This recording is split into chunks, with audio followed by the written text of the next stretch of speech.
What's up? Greetings. Just give me a couple of minutes. Just checking some things out. Okay, and for the viewers who are tuned in already, can you check the chat? Do you see the 3 documents we posted on the chat? You can send a message. Let me know if you can. Let me know if you can hear me good, and let me know if you can see those 3 documents we posted.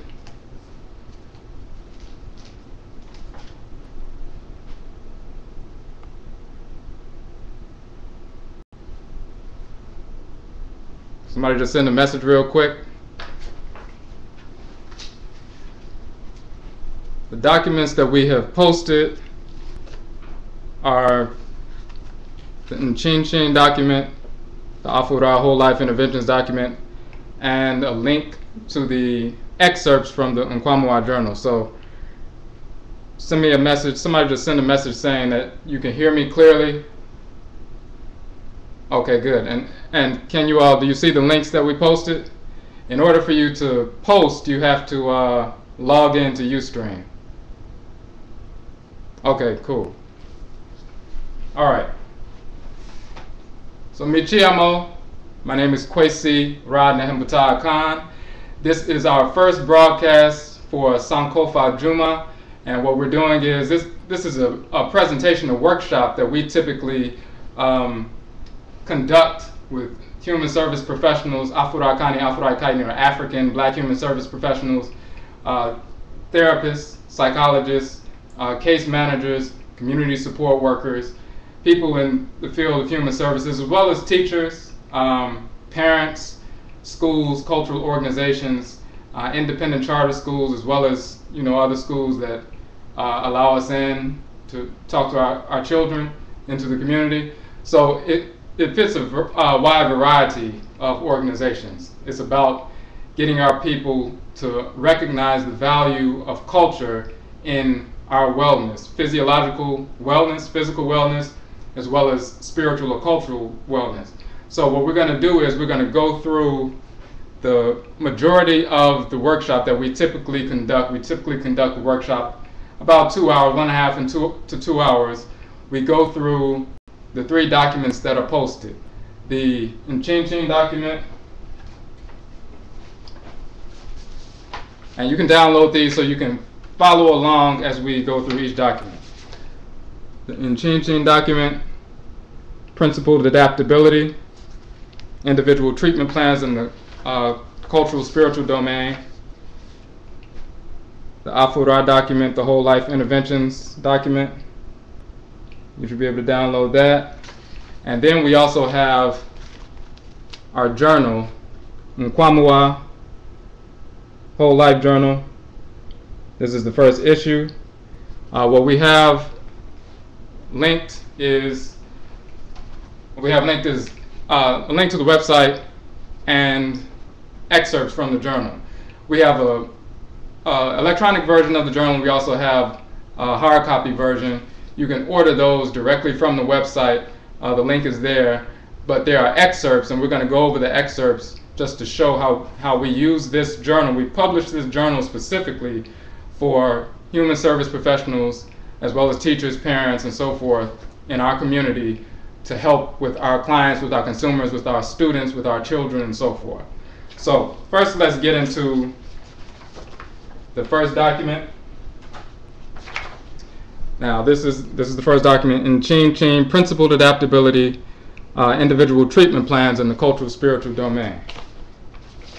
And we're just going to we're going to go through point by point all the information in the documents, all 3 documents, and show you how you can conduct interventions using the journal and using the Afura Whole Life Interventions model, how you can conduct effective interventions affecting skill building, just a variety of issues to enhance the physical and spiritual wellness from the center of culture for our community, whether it's young children all the way to elders, people with so-called Axis 1 diagnoses, as well as people who have not been quote-unquote diagnosed but are having various issues.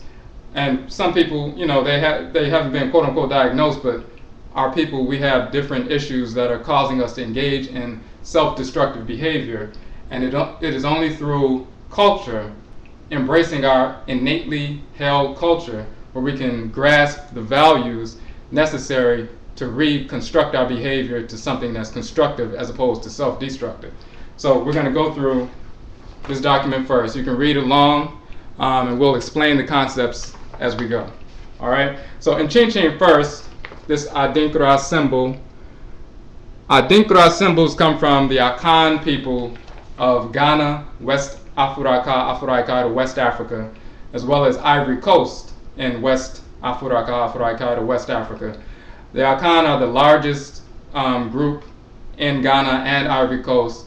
Collectively, there are about 20 million Akan people on the continent. They're one of the largest ethnic groups on the continent, as well as in the western part of the continent. There are millions of Akan people who were taken during the enslavement process and brought to North, Central, South America, the Caribbean, and Europe. So there are many black people in America who are actually directly descended from the Akan ethnic group because they were one of the largest groups. So when we use these symbols are very ancient. They're thousands of years old. The Akan people use symbols to convey knowledge, to transfer knowledge from generation to generation. Each symbol, it has a name, but it also has an ebe, or a proverb, associated with it. So when you see the symbol, then you automatically think of the proverb. Now, we use symbols every day. We use symbols, people use symbols on us every day, and we are programmed with the symbols. So for example, if somebody sees on the side of a building a red circle with a dot in the middle, we automatically think about, well, that must be Target. Now, it's a red circle with a dot in the middle, but because we have been programmed to associate that with the store Target, that just shows that the symbol has been programmed into our consciousness.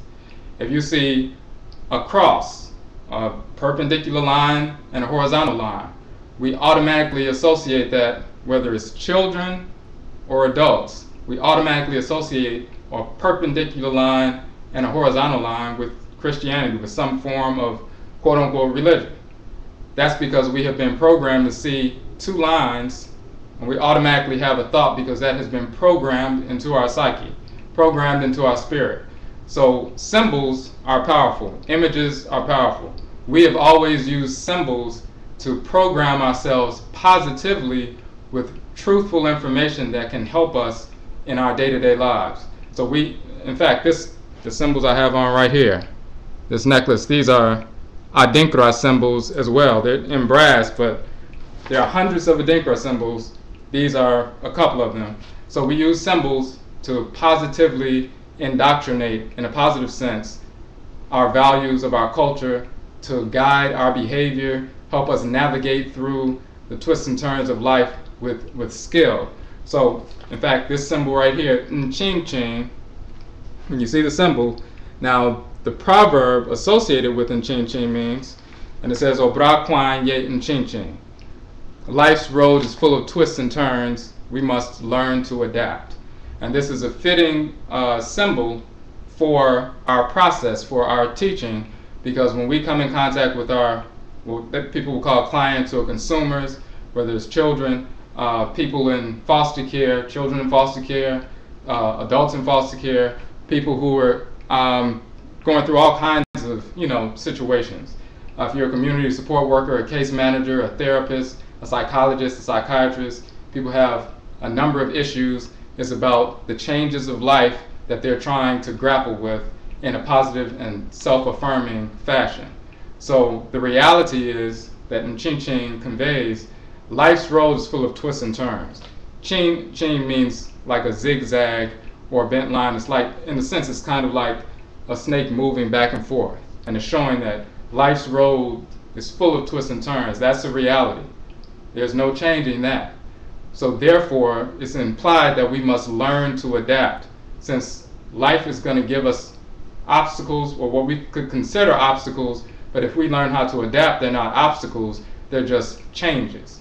If we understand that, then we understand life. Now, we we learn to adapt to things. People adapt by when they're hit with a life change, they adapt by sometimes self-medicating. That's self-destructive. They're poisoning themselves, drinking alcohol, doing drugs, smoking marijuana, smoking cigarettes, doing crack, heroin, cocaine, things like that. That's adapting, but it's not a principled adaptation. It's a self-destructive adaptation. In our culture, we deal with principled adaptability. So we're going to look at the first paragraph. It says the introduction of Afurakani, Afuraitkaitnit, which means African black culture, to Afurakani, Afuraitkaitnit people as a core transmission of inheritance illuminates our unique approach as Afurakani, Afuraitkaitnit, or African or black people, to wellness from a holistic or whole life perspective. We underscore a core transmission of inheritance because our values, our culture, it's innately held, it's intrinsic to our nature. We have a culture that's wired into us, into our spirits, into our DNA as Afurakani, Afuraitkaitnit, or African or black people. So it's a transmission of inheritance. Okay? And it's a whole life perspective. When Afurakanu, Afuraitkaitnut, meaning Africans or black people, become rooted in our culture, which means the knowledge of who we are and the intelligence, resilience, and greatness of our ancestresses and ancestors, we become grounded. We have a proper sense of who we have been over thousands of years and what we are capable of. We gain insight into the reality that we have a purpose or function in the world and insight into how we must operate in order to fulfill this purpose, to fully execute this function. So in our culture, as Afurakani, Afuraitkaitnit people, African people, black people, we understand that we have a function, we have a purpose. Just like every cell in your body executes a certain function, they are designed and came into being to execute a specific function in your body. Your heart cells serve heart functions, and therefore when they do so, they serve the body. Your liver cells are designed to execute liver functions, and when they do so, they serve the entire body. Each organ has a form and a function that when it executes that function, it supports the whole organism. Their function is their life's purpose. We as cells in our culture, black people, Afurakani, Afuraitkaitnit culture, we are cells in the great divine body of the Supreme Being, so we have a specific function to execute in this created world. When we understand our function, that means we have a purpose. And when we have a purpose or a life focus, that determines our value. Many of our people think that we don't have a culture. If you ask a black person, what's your culture? They say, well, I'm just black. Now, if somebody from another country comes over here, they can point out the fact that, oh, they have a culture.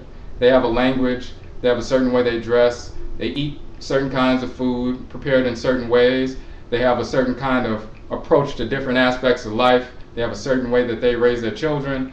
They have a culture. And they can point to every other group and say, well, they have a culture. Then when we look at ourselves, and you say, what is your culture? They say, well, I don't have a culture, we're just black. Now, it's not true, but we've been conditioned with that foolishness since enslavement. The purpose of enslavement was to breed out the knowledge of our culture so that then we would become zombies, so we would just imitate the culture of the enslaver. And the enslaver just wanted us to have a culture of obedience. So once we understand what our true culture is, then we reject that culture of obedience. That's a rejection of self-destructive behavior, and it's the embrace of constructive behavior. If you understand your culture, that means you understand your life focus. That means you understand your function, why you're actually in the world. If you know that you actually have a purpose in the world, that's motivational. That's the only thing that's truly motivational. So that's why we say in the next line, such insight into the fact that you have a function is motivational, for it establishes for the Afurakani, Afuraitkaitnit, African black individual the truth about his or her inherent value. When the Afurakani, Afuraitkaitnit individual embraces his or her inherent value or self-worth, he or she is inclined towards constructive behavior and disinclined towards self-destructive behavior. Such an individual has empowered himself or herself to recognize and effectively adapt to the inchin-chin, the twists and turns of life, with navigational skill, culture thus becomes the anchor for wellness, and again, that's principled adaptability. Now, first, let's deal with identity briefly, and we go into more of it in the Nkwamua in the journal. But for example, and we're talking about identity and how that's related to culture. We just use the term Afuraitkaitnut for the term Africa. Now, in English, we'll use the term Africa. We know what that means. In African and Africans, we know what that means. And then people say African American and so forth. Africa is a European corruption of an ancient term. The term Africa did not come from Europeans. It did not come from Romans. It didn't come from Arabs. It didn't come from Hindus. It didn't come from anybody outside of our people.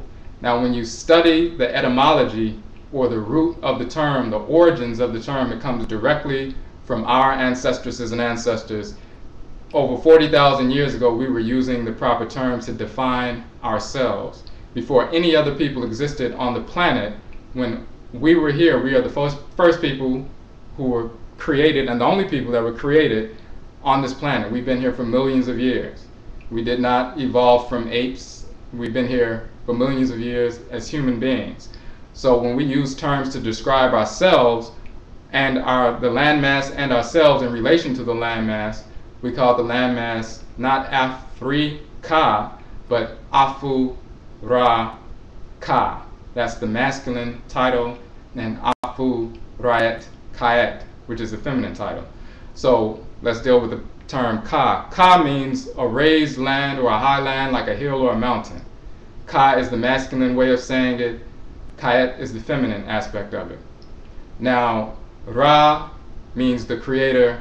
Ra'et means the creatress. So in our cosmology, which is borne out through the study of geology, for thousands of years, we understood that the primordial earth was covered entirely by water. Today, about 71% of the earth is covered by water. Only about 29% of the earth's landmass, the surface, is land. The other 71% is water. Before that landmass rose up, the entire planet was covered by water. So because of earthquakes, volcanic eruptions on the ocean floor at the formation of the planet Earth and the formation of the Earth's surface, those eruptions cause earthquakes and cause a portion of the ocean floor to surge upward above the surface of the water. And that first raised land by our ancestresses and ancestors was called Ka, masculine, and Kayet, feminine. And even in our languages today, different variations of the term Ka or Kayet or Kat you can find across the continent of Afuraitkaitnut, Africa, meaning a hill, a mountain, a raised land, and so forth. So that's the Ka and the Kayet. Ra and Ra'et are the creator, creatress, and we understood that it was the creator, the creatress, the great spirit who caused the rising up of that landmass. One of the titles of Ra and Ra'et are Afura and Afuraet. So the Ka of Afura is the land of Afura, or land of the creator. The Kayet of Afuraet, that's the feminine term, the land of the creatress. So Afuraka means the land of the creator. Afuraitkaitnut means the land of the creatress. So basically just means the divine land, the original land. And the people, Afurakani or Afuraitkaitnit, feminine, are the people of the original land, the original people, the divine children of the creator and the creatress and the original land. And the plural is Afurakanu, Afuraitkaitnut. So instead of saying Africa, we use Afuraka, the land Ka of Afura, or Afuraitkaitnut, the land Kayet of Afuraet, the divine land. And instead of saying African, we say Afurakani, which means the children or child of the divine creative spirit, child of the original land, descendant of the original people. So that gives us our identity. It connects us to the original landmass, it connects us to the original people, the only people ever created in the world, because we were created millions of years ago, and we began to reproduce, of course, and then we migrated from Afuraikai to other parts of the world.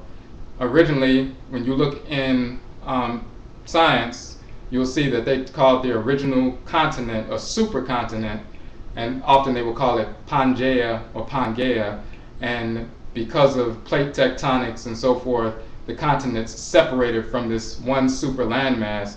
And you'll see, even if you look on a map, that, or look on a globe, you'll find that the different continents actually piece together when you look at it holistically. That original landmass was in the region of Afuraikai. The other continental plates broke off from that center landmass, that center continent, and it's still in the place that it is right now. It's the heartland. In fact, when you look at it right side up, it's shaped like a human heart because it is the heartland. So our first ancestresses and ancestors came into being or fashioned from that original landmass, and we're directly descendant from them. So that connects us to the original landmass, that connects us to the creator, the creatress. That gives us part of our identity. Okay, so that's just one piece. Let's go to the next page. Okay, so we get into the part that says individual treatment plans and the cultural spiritual domain. So individual treatment plans are used by Afurakani, Afuraitkaitnit, black psychiatrists, therapists, social workers, psychologists, case managers, community support workers, and educators within many human service agencies, educational and medical institutions. There's one domain that is greatly underutilized, which is the cultural spiritual domain. So you have treatment plans, you work with your consumers, work with your clients, whether they're children or adults, and you have to draft a treatment plan. You're working with the client to see the things that they need to work on. Of course, you're not supposed to just establish a plan for them. It's an interactive process. They need to buy into the process. There are many domains. Of course, there are psychiatric behavioral domains. There are housing and educational and vocational and emotional, or dealing with therapy, self-determination. Different groups, institutions have their own version of treatment plans. But when you've seen a treatment plan, you know there are various domains. At some point, you get to a domain option, which is all called the spiritual domain, cultural spiritual domain, cultural domain, and so forth. Very often with our people, when you get to that domain, if it says cultural, or it says cultural spiritual, or it says spiritual, and we look into that and we query the consumer or the client about that, their first response is, oh, well, I don't need that. If it says spiritual, they say, oh, well, I don't need to work on that. I already go to church. Or they don't want to have anything to do with it because they think it has something to do with the church, has something to do with Islam or something, or that you're trying to force them into some spiritual path or something like that. And of course, that's not our role to force them into some quote-unquote religious organization. But when they see the term, if they see something that says spiritual, that's the first thing they think, and they often reject it. Or they say, oh, I don't need it because I'm already involved in something spiritual. So we have to explain what does cultural spiritual actually mean. And again, like we said in the beginning, if it says cultural, we automatically, when we hear the term culture, that we believe that has nothing to do with us. So we're like, well, I don't need to work on that. What does that have to do with me? So we have to explain as a clinician, case managers, community support workers, therapists, psychologists, teachers, in some form you're engaged in what is called a therapeutic relationship, but you're a so-called clinician. Now we have different terms for that in our traditional languages, but in English they would use that terminology, clinician. So we have, as a clinician, you need to explain properly what does cultural mean, what does spiritual mean, and why it's valuable, in our case, why it's necessary to engage that particular domain. So let's go further. We need to understand as Afurakani, Afuraitkaitnit, human service agents and educators, drafting or amending an individual treatment plan or individual recovery plan for our clients, a whole life philosophic approach must be at the core of consideration. It must be. This is a philosophic approach that addresses physical soundness, which is inclusive of natural foods, melanin, and substance abuse abstinence, and spiritual soundness, which is inclusive of emotional, mental, and psychological balance, centered in cultural awareness. Our journal, Nkwamua Whole Life Journal, deals with that. It deals with physical soundness and spiritual soundness rooted in cultural awareness. If we don't have those pieces, then it's not a whole life perspective. And as we can see, as we understand, our people are engaged in self-destructive behavior.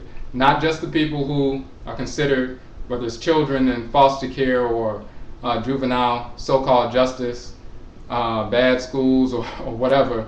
It's not just those children, it's other children. We're engaged in self-destructive behavior. It's not just adults who are considered to be mentally unwell or have behavioral health issues or mental health issues or Axis 1 diagnoses. There are people who have no diagnoses at all, but we're engaged in self-destructive behavior. If we don't understand culture, culture means way of life. We have an inherited culture, a culture that's wired into us spiritually, into our spiritual and physical DNA. It's like a lion has a culture, a way of life.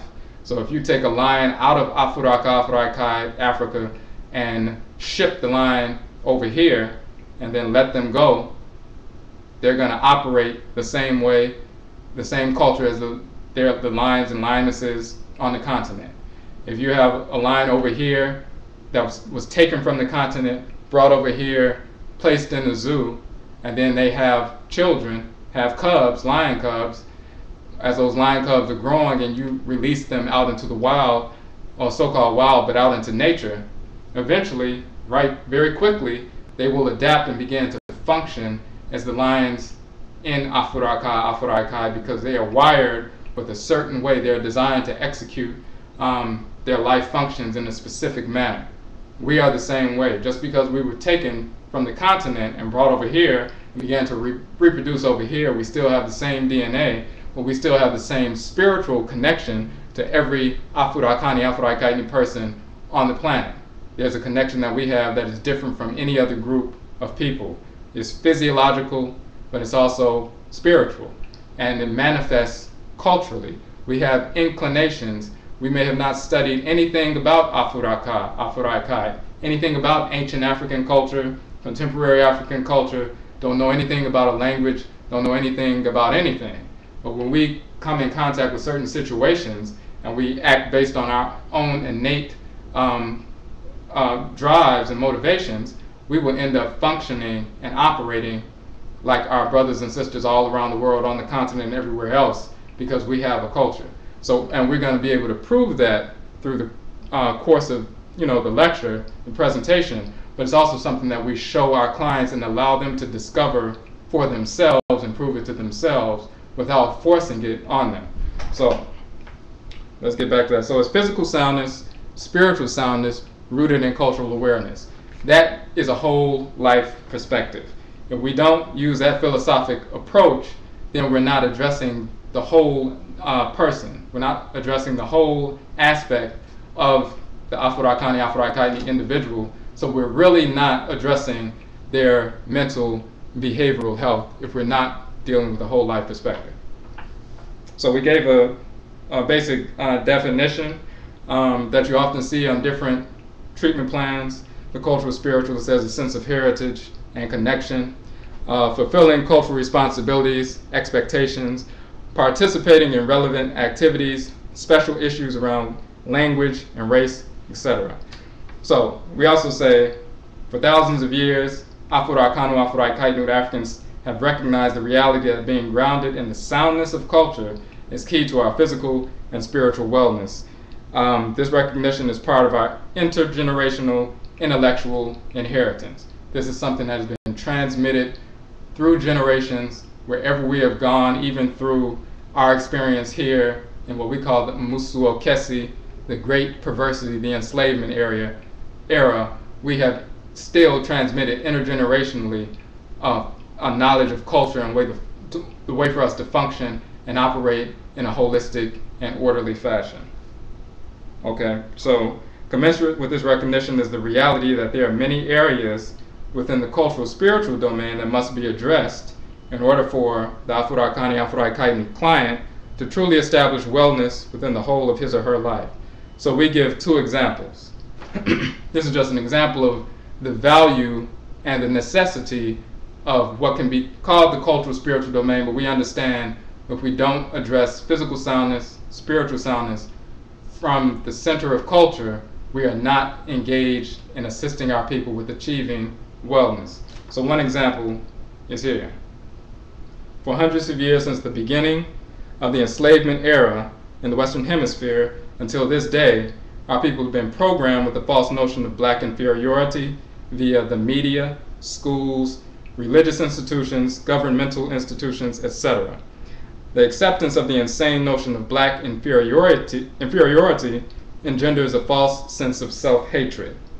This accepted self-hatred plays out in our daily interactions with one another and within ourselves. It is made manifest via a series of self-destructive behaviors, including but not limited to domestic violence, sexual abuse, gang violence, drug abuse, drug dealing. Let's stop right there. Domestic violence. If we are engaged in a self-hating mindset, if we've been taught that black is inferior, black hair is inferior, black features are inferior, black people are inferior, we've been taught that since the enslavement process. We've been taught the insane notion that God is a white man. If you believe that God is a white man, that insane notion, if you believe that, then you also believe that black people are inferior or somehow less than divine, don't have the same connection or don't have a connection to the divine like white people do. Now, of course, it's a foolish notion, but that's how we've been taught. So when you look at domestic violence, for example, if you have a deep sense, a deeply seated self-loathing or self-hatred, then when you look at your mate, and your mate is black and has black features, and when a male looking at a female, wishing that he had a white mate, but he can't have that, wishing he had somebody who was very light-skinned with very straight hair, almost close to white, but he doesn't have that. He's looking at his mate and is actually psychologically angry at her because he can't have what he wants or what he's been conditioned to want. So he's very aggressive towards her. He hates himself, and then when he sees her also, she's a reflection of him, and he hates himself. He feels like neither one of them are sacred. Neither one of them are valuable. If he saw her as valuable, he wouldn't attack her. He doesn't attack the white females that he works with, and if he had a white female, very often he wouldn't attack them. Now, some people do, but very often what happens is when they see somebody who reflects themselves and they believe that they are inferior, then they take that foolishness out on the mate. The reverse is also true. A black female who's been conditioned to believe that God is a white man, which is foolish, but she believes that, she wishes she had light-skinned, straight-haired children, or she looks for a man who she can get with so that she can have children that look white.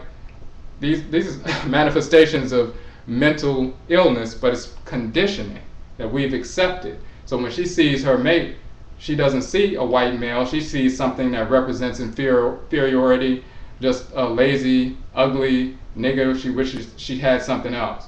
These kinds of mindsets are moving and operating throughout our community. Is self-hatred. So domestic violence is a manifestation of that very often, because if you don't value yourself and somebody reminds you of yourself, you don't value them either. You wish that you had something else, and you're angry at them because they are not who you wish they would be. So you don't value them, you attack in some way, verbal attack, physical attack. There are all kinds of psychoses that manifest because of self-hatred. Domestic violence is one. Sexual abuse is another. We talked about gang violence, drug abuse. If you're abusing yourself with drugs, on some level, you have lost respect for yourself. Yes, drugs are addictive. They get in your system and connect with the melanin, the abatum, and they become very addictive. But the fact that you started engaging in that process, knowing, most people, everybody knows that certain drugs are destructive for the body. They don't think that they're healthy, but they engage the process anyway. Many people have deep within themselves a lack of self-respect. They don't mind attacking themselves, destroying themselves, because they don't have a respect for themselves, because they don't have love for themselves. If you respect yourself, then self-love is instantaneous. We don't have to teach our people to love themselves. If we teach them the truth about who they are, who we are, then they develop an automatic respect that's already wired into us, and the self-love is instantaneous. So, but if you don't have that, you don't respect yourself, you don't value yourself, you don't think you have a culture, because you don't think you have a purpose. If you don't think you have a purpose in the world, and you're just inferior and not close to anything divine or sacred, then you can be self-destructive, because you don't have any value anyway. It's like if you have a brand new car, you may take care of it. If you have an old beat up car that you don't really care about, you may not take care of it because it's on its way out anyway. We use that same mentality with ourselves because it's based on self-hatred. Okay, so we also mentioned these various forms of self-hatred play out in our daily lives. We talked about domestic abuse, sexual abuse, gang violence. Brothers don't respect each other.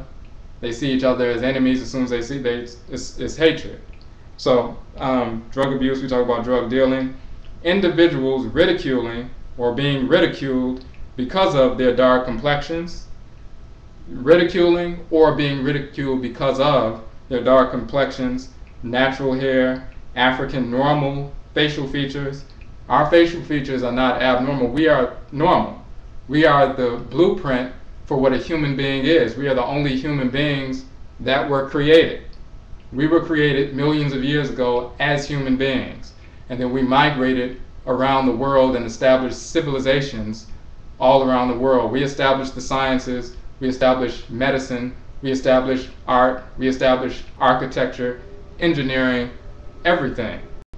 When a small group of our people migrated up into northern Eurasia and got caught up during the last ice age and eventually returned, who lost their pigmentation, these people are the ones who became the whites and their offspring, Europeans and Asians.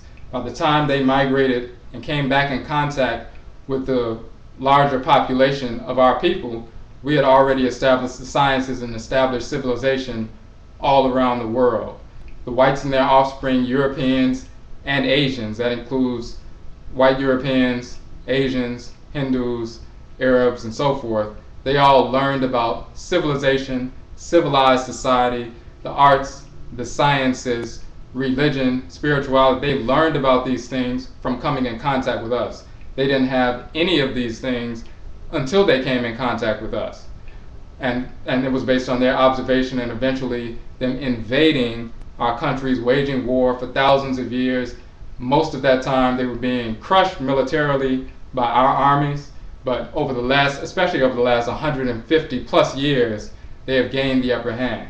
But before all of that happened, over the past 150 years, for thousands of years, we were running not just Afuraitkaitnut, the continent, but we were in Southern Europe, Southern Asia, North, Central, and South America, and the Caribbean, thousands of years before Europeans even existed, and then of course before they migrated here.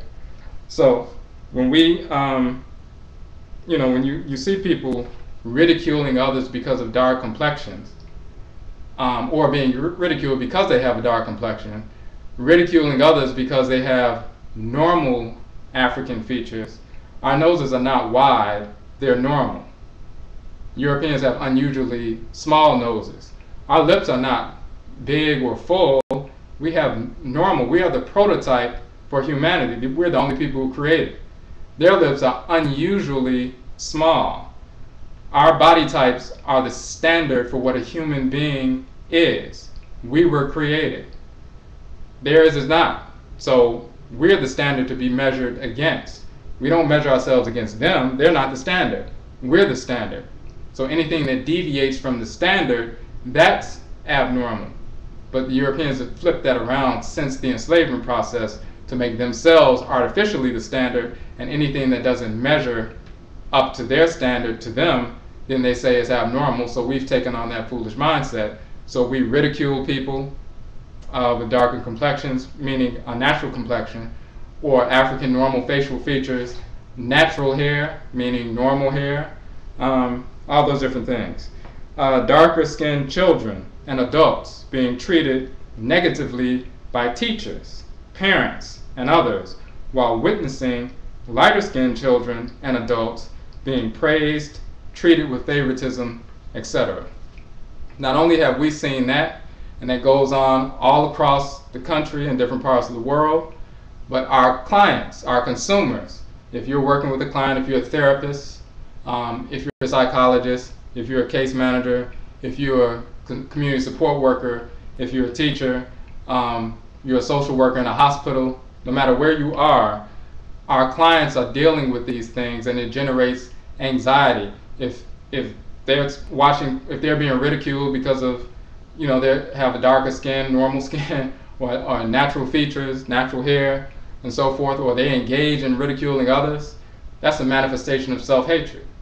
So these are just examples, but there are many more, of course, and we've understood that. So all these things combined are just manifestations of self-hatred. However, when Afurakanu, Afuraitkaitnut are given an accurate assessment of our biological and cultural identity, when we talk about what melanin is, the pigment, the chemical that gives us our color, and what it actually does for us, and then we talk about our cultural identity, our true story, not his story, but our true story, or true historical information, then that information, that self-hatred is knocked down. Our accomplishments over thousands of years around the world in the establishment and maintenance of civilization, our positive inherited cultural values, and thus the brilliance of our ancestral legacy, such knowledge becomes an anchored source of empowerment and resilience. The reincorporation of our positive inherited ancestral values leads to transformative changes in outlook and behavior. We're going to go into that when we start going into how to conduct interventions with clients using the journal and using the Afura model. And this is just giving an example. All these manifestations of self-hatred, domestic violence, sexual abuse, gang violence, drug use, destroying your body because you really don't care about your body, the ridicule of people with natural features, or people experiencing that or engaging in it, all those manifestations of self-hatred can be neutralized, and we have done this for years with proper information about our biological and cultural identity. You can knock that out rather quickly. All that programming that we've had all of our lives can be knocked out with accurate information. So that's one example of how culture is important. Another example, our clients live in areas and conditions that they can directly associate with racism. And here are some examples, and of course this is not an exhaustive list. The unjust harassment by police, including intimidation, driving while black. In our neighborhoods, our clients, our consumers, our children, and so forth, we understand that people are unjustly harassed by police on a regular basis. That has been going on since we have been, of course, in this country for hundreds of years. They understand that.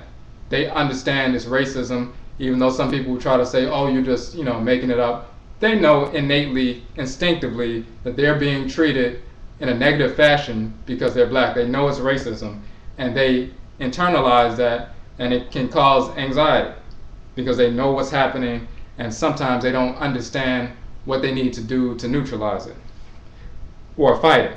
The prison industrial complex, which many clients and or their children or relatives are in, even if innocent. We understand the prison industrial complex. We understand that, for example, some statistics will say upwards of 70% of all arrests are white people in this country. The other 30% or so are divided up between black, Hispanic, Asian, other. But although 70% of the arrests are of whites, over 50% of the population in the jails are black. Now, why is that? White people are getting off. They're getting light sentences or no sentences. But we're not being arrested as much at the same rate, but we're our numbers are astronomical with respect to the jail populations, male and female. Our people, our clients, our consumers, our teachers, the people who we work with, they know that. They know that instinctively. They see it. They see evidence of it. It's in their families. It has happened to them. They've been harassed by police. Some people have been locked up unjustifiably. Some people have been locked up for possession of small amounts of drugs and been locked up for years. And they see their white counterparts being arrested for larger amounts and never spent more than a day behind bars. They understand that this is racism and it's impacting them on a daily basis and their families. The daily disrespect experienced by our clients and stores within their communities that are run by non-Afurakanu, non-Afuraitkaitnut, non-Africans, non-blacks. So we have, for example, Koreans, we have Arabs, we have other people in our communities with dirty stores, smelly stores, rotten food, expired food, high prices. They talk negatively, they lust at the women, they curse at people, they're very disrespectful, they put bulletproof glass and criminalize the whole community. They treat people with the utmost disrespect. Our people understand that this is what they're doing because they have such a disdain for us.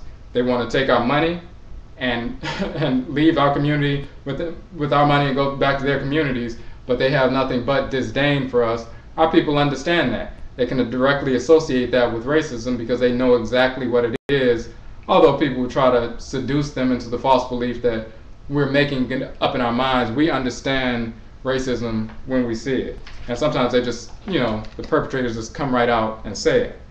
High poverty rates and lack of employment opportunities while witnessing illegal immigrants being employed. We know that we can be highly qualified for a position, whether it's professional or not professional, and as soon as we get to the interview, they see who we are and they reject us outright. And then you have Europeans or Asians or some other groups go in and get the same position, or they allow them to get paid more, they treat them differently on the job and so forth. We understand all that has to do with racism. The lack of services from the government in our communities, or poorly managed services, going to the housing authority, people going to the Social Security Administration, people going to different departments within the municipal government or the federal government or the state government, and the way we're treated by the customer service agents, especially if you have people who are in low income areas, people who have mental health diagnoses, people who have different issues, people who are in foster care, people who are part of some agency or connected to some service, and they can pinpoint who these people are. They feel like they don't have to respect them, and our people have to deal with them on a regular basis, and they understand what that has to do with. They understand it's a racist attitude. Poorly managed mass transit services in our communities. Trash collection issues, emergency utility issue response delays, emergency snow removal delays, being treated unfairly or ridiculed when applying for assistance at government agencies, poorly managed hospitals in our communities, poorly run schools with teachers and administrators who have no positive regard for black children, who would rather expel our children or try to drug our children, of course, instead of embracing our children and trying to direct them on the proper path. Our people understand what's going on with that. They understand that's racism at the root of it. The inordinate number of liquor stores, liquor advertisements, cigarette advertisements, etc. in the community. We have billboards. As soon as you're in a white community, you cross the border into a black community, all of a sudden you see all these liquor advertisements. It's not because we just enjoy liquor more. It's a direct, deliberate propaganda move to basically, if you look at substance abuse, and we have a section on substance abuse abstinence in the journal, the enslavement process of our people initially didn't begin with the Europeans. It began with the Arabs over close to 1,000 years before the Europeans was strong enough or in the position to engage in that practice. There's such slave trade called the Indian Ocean slave trade and the Arab slave trade. So for hundreds of years, centuries, we have been at war with Arabs, Hindus, Persians, and so forth. Those, when they captured our prisoners of war, captured our warriors and so forth, they would sell the warriors off in an Arab slave trade or an Indian Ocean slave trade. Many people don't know that some would say about 15%, I've seen that number, 15% of the population of Iraq is black people, Afurakani, Afuraitkaitnit black people. We were the original inhabitants of that area before Europeans came into existence.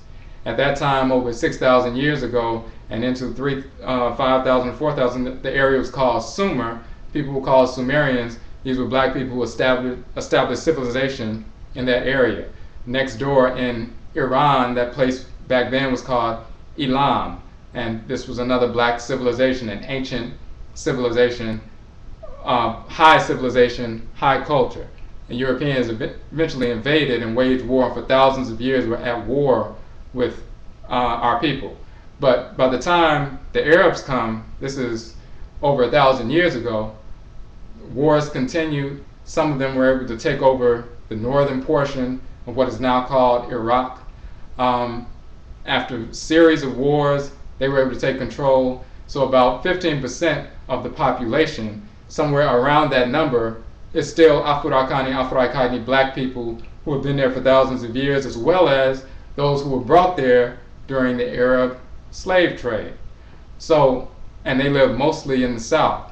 So, and you'll notice that in the Basra region, so you'll notice that when the United States went to bomb Iraq, when they began the war in Iraq, they went straight to the Basra region and started bombing. They went to the region where the large black populations were and started bombing. It's no different than if China decided to invade America and started sending bombers over here, and the only places they bombed were black inner city areas.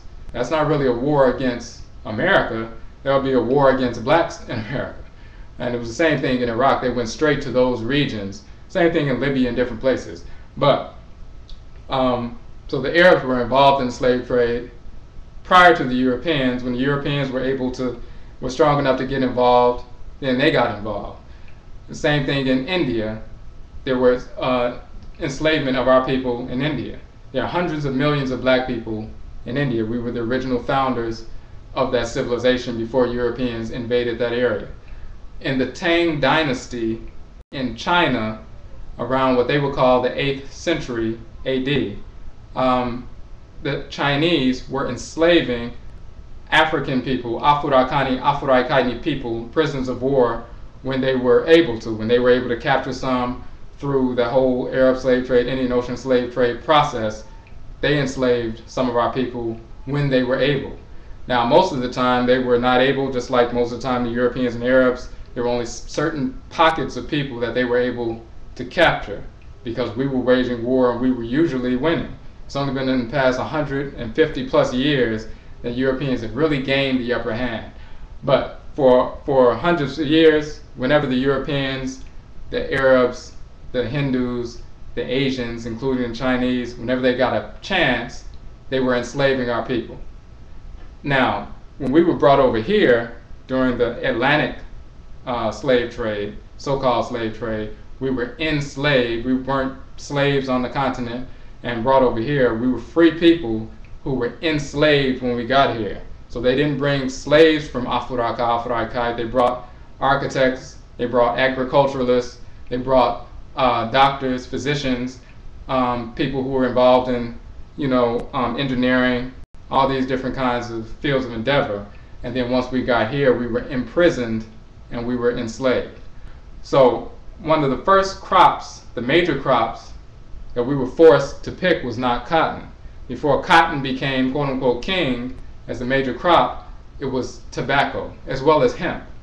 So we were forced for centuries, in some cases, to be placed on plantations to pick tobacco.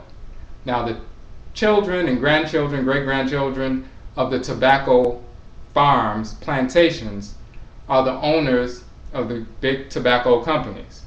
So the same people who were enslaving our ancestresses and ancestors on plantations, working us to death for their own profit, their grandchildren are still enslaving our people. Because if you smoke cigarettes, and smoking related cancers is the #1 killer for Afurakani, Afuraitkaitnit people in America.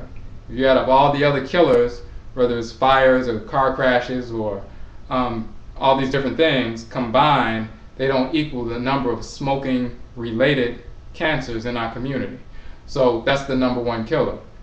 The same people who enslaved us, making us pick tobacco, their grandchildren own those same tobacco plantations, and they are enslaving us and killing us today.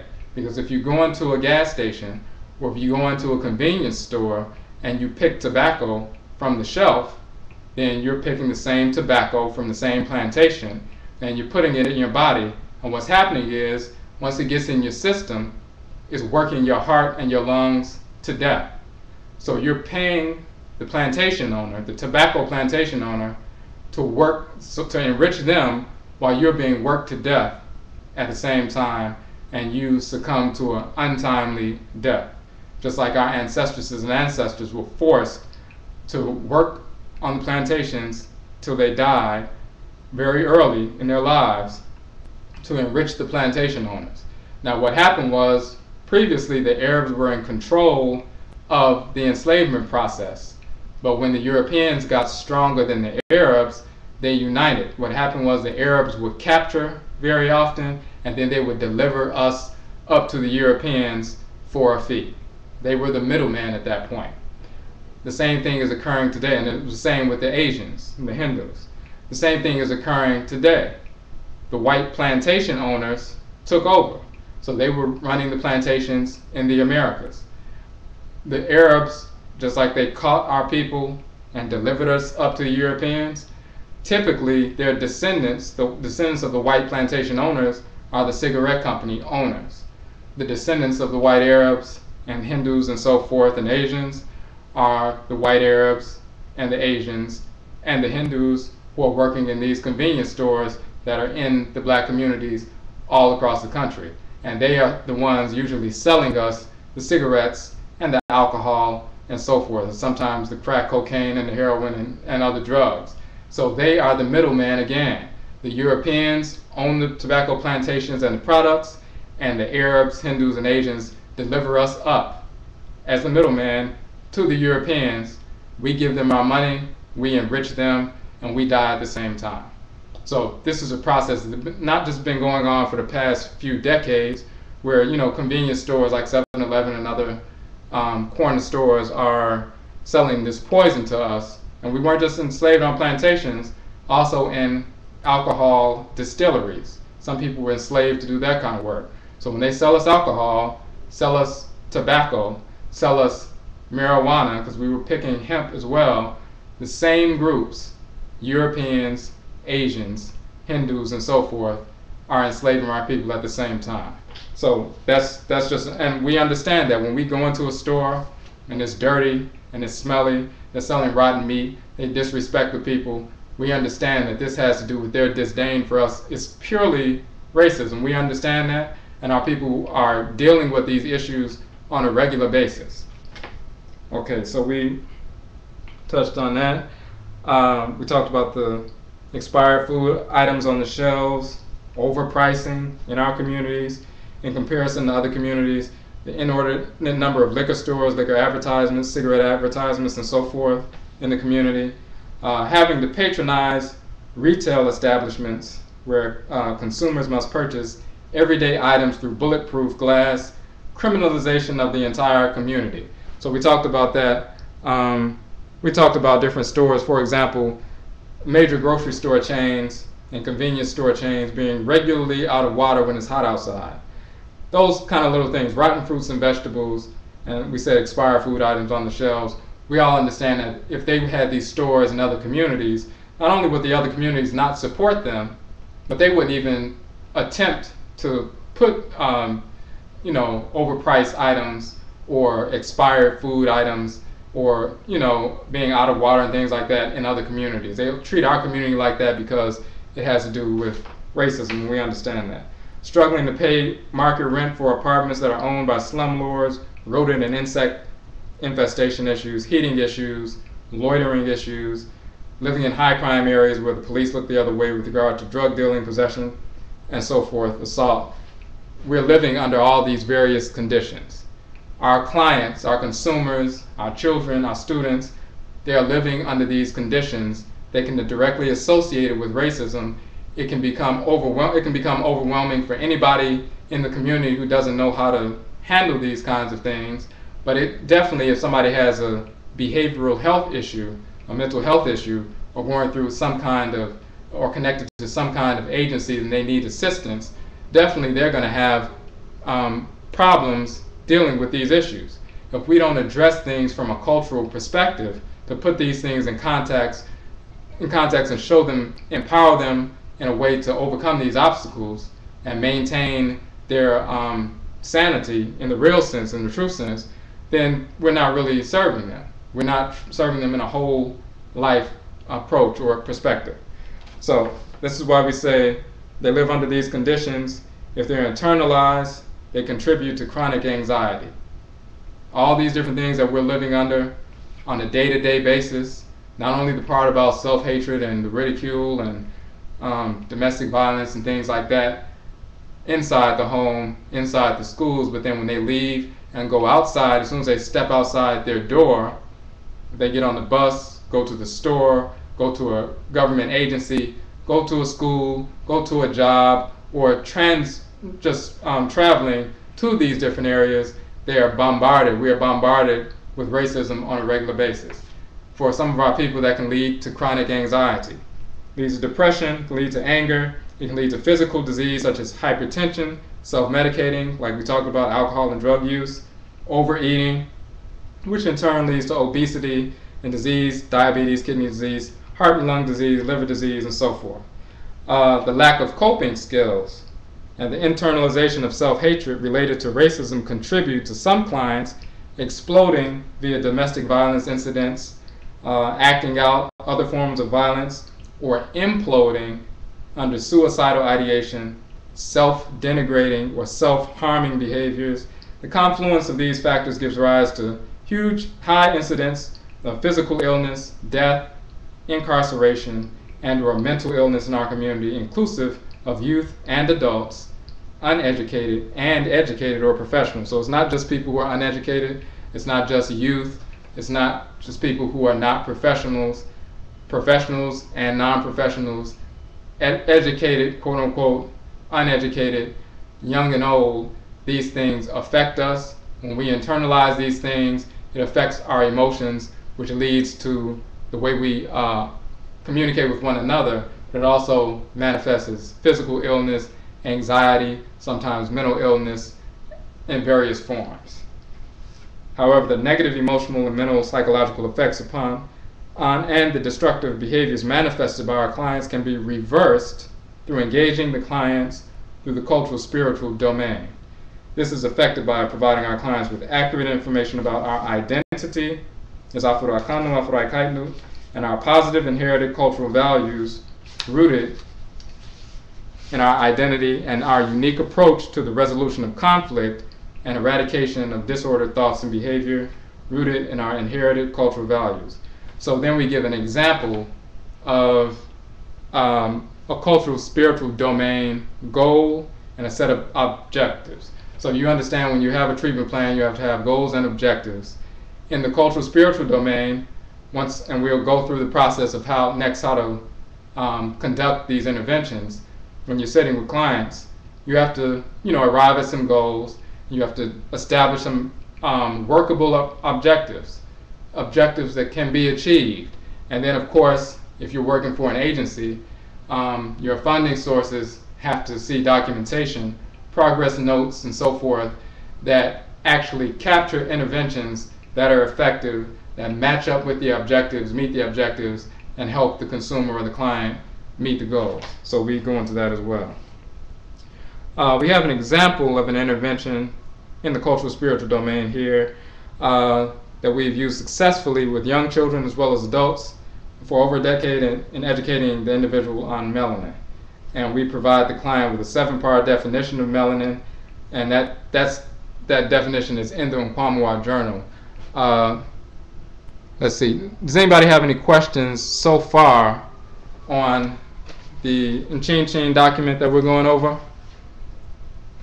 And you can, like when we posted it, so you can read it along with it. This is the document for the people who joined after we started. But we're just going through this Nchin document. Anybody have any questions on that so far? Okay, so we're just going point by point of this document, because this document, the Nchin principled adaptability, individual treatment plans, and the cultural spiritual domain, this establishes the foundation for utilizing the domain, the value of utilizing culture in order to approach our clients, our consumers, our children with a whole life perspective, and showing that if we don't approach our clients with that perspective, we are not serving our clients. We have to serve the whole of the person, or we're just wasting time. We're just continuing the conditioning process. We're just giving them, some of us are just giving them a painkiller and allowing them to, continue, but the disease is getting worse. The causes are not being addressed.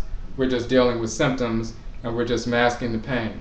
We need to deal with our people in a whole life perspective, and when we deal with physical soundness and spiritual soundness from the center of culture, then we can clear up some of these illnesses that are considered mental illnesses. Sometimes they just have to be dealt with in a holistic way with regard to diet, not some of the medications that we often just write prescriptions out and give to people. Some of these psychotropics and these atypicals, sometimes our people don't need these. Sometimes people can just deal with diet from a holistic perspective. They have deficiencies, and then they have to deal with coping skills and a way to view the world, and we have to introduce our people to their innately held root, positive, inherited ancestral values, and we can transform. Okay, so let's go through this example of an intervention in the cultural spiritual domain. So we talked about melanin, and this is something that we have shared with children as well as adults. So it says melanin is a chemical in our body that gives us our color.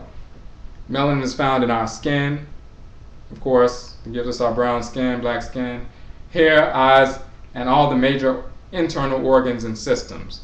Without melanin, the organs would not function properly. Melanin is also found in animals, plants, minerals, the ocean, earth, clouds, stars, the sun, and is a black substance of space, making up over 99% of the universe, which physicists refer to as dark matter and dark energy. So melanin is in our skin, it's in all our major organs and body systems. Without melanin, which we call abatum, your organs would not function properly. It's in 12 centers of your brain, that's neuromelanin. It's key to everything, all the proper functioning physiologically of our bodies. Melanin is also in all animal life, that's why animals have color. It's in plant life, that's why plants have color. It's in mineral life, that's why the earth and other planets have color. It's in the clouds, it's in the sun, it's in stars.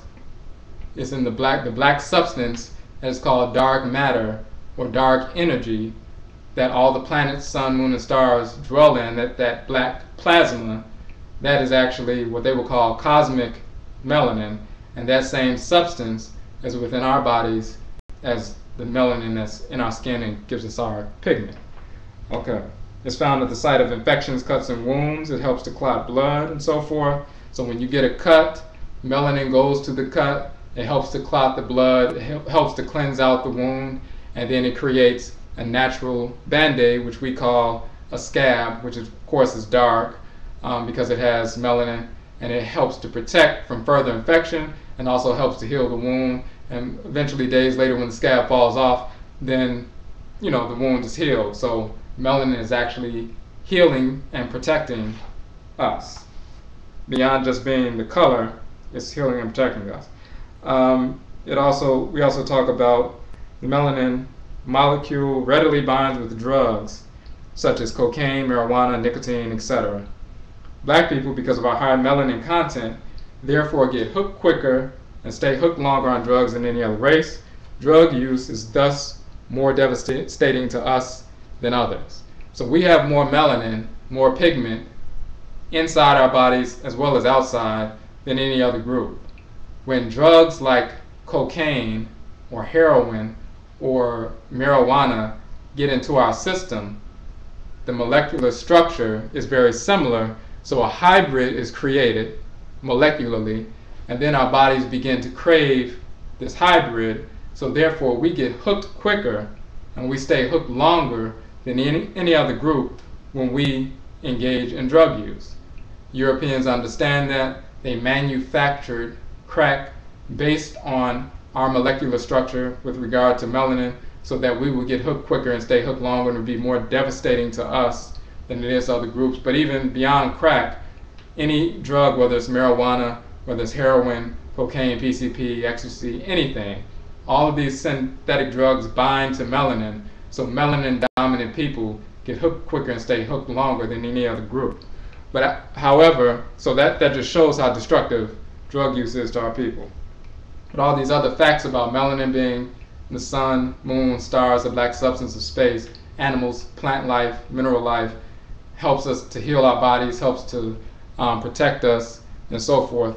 These things that most of our people don't know. So when they hear about how melanin, the chemical that makes us black, is a chemical found in every aspect of nature, all around us in the earth, stars, sun, plant life, and so forth, is key to the proper functioning of our organs, and even helps to heal us, they develop a great respect rooted in biology for being black, which they never had before. Clients, they can no longer inferiorize themselves or other black people by accepting the insanity of black inferiority. When we've given a 10-minute presentation on the different things that melanin does within the body and how it's all around us in all aspects of nature, the only place it's not is in the melanin recessive, the European. But every aspect of nature that they can see, plant life, animal life, mineral life within us, planets, sun, stars, black substance of space, and then what it does internally, biologically, they can no longer, whether it's children or adults, they can no longer inferiorize themselves and speak negatively about being black anymore. Even if they used to call somebody, oh, you so black, and black ugly thing and stuff like that, once they get that 10-minute lesson, all of that is squashed. They can't do it anymore because now they associate black with something that's positive, something that's empowering, something that's healing, something that protects us. The actual things that melanin does, that's an intervention, just giving that lesson. We've given that lesson to people, whether they were in after-school programs because of juvenile detention and juvenile justice issues, people who are so-called mentally ill, people who have been homeless, people in various different settings. And that 10-minute intervention, they could come back weeks later and not see you for weeks or months and still tell you about melanin the next time they see you because it affected them so deeply. Okay. And they begin to immediately seriously reassess the idea of contaminating this wonderful chemical with toxic drugs and behavior. Now they can associate not only the wonderful things that melanin does for us, but then when they see people, engage in self-destructive behavior through drug use, they can't see it as, oh, well, that's just natural. Weed is natural, it's from the earth, and so forth. Or, this is just something that we can do. It's nobody's doing this against us. Drug sales and so forth, that has nothing to do with black people. They understand that this is a war being waged against our community. When they understand who they are biologically and how destructive drug use is to melanin-dominant people, then they understand the political aspect of it as well as the health aspect of it, and they have to reassess their approach to drug use or reassess their whole mindset towards what the value of drug use is, just from that one lesson. There are innumerable lessons from Afurakani, Afuraitkaitnit culture that can transform notions of identity and naturally increase self-esteem, like we talked about before, leading to positive changes in behavior and motivation. These lessons span such issues as resilience, decision-making, conflict resolution, critical examination, the value of education and study, the value of cultural precedent, encoded values, and a number of different subjects that we can touch on, which we're going to get into when we look at the journal. Okay, so, and these lessons can be shared in individual settings, in group settings, on a daily basis, weekly basis, monthly basis.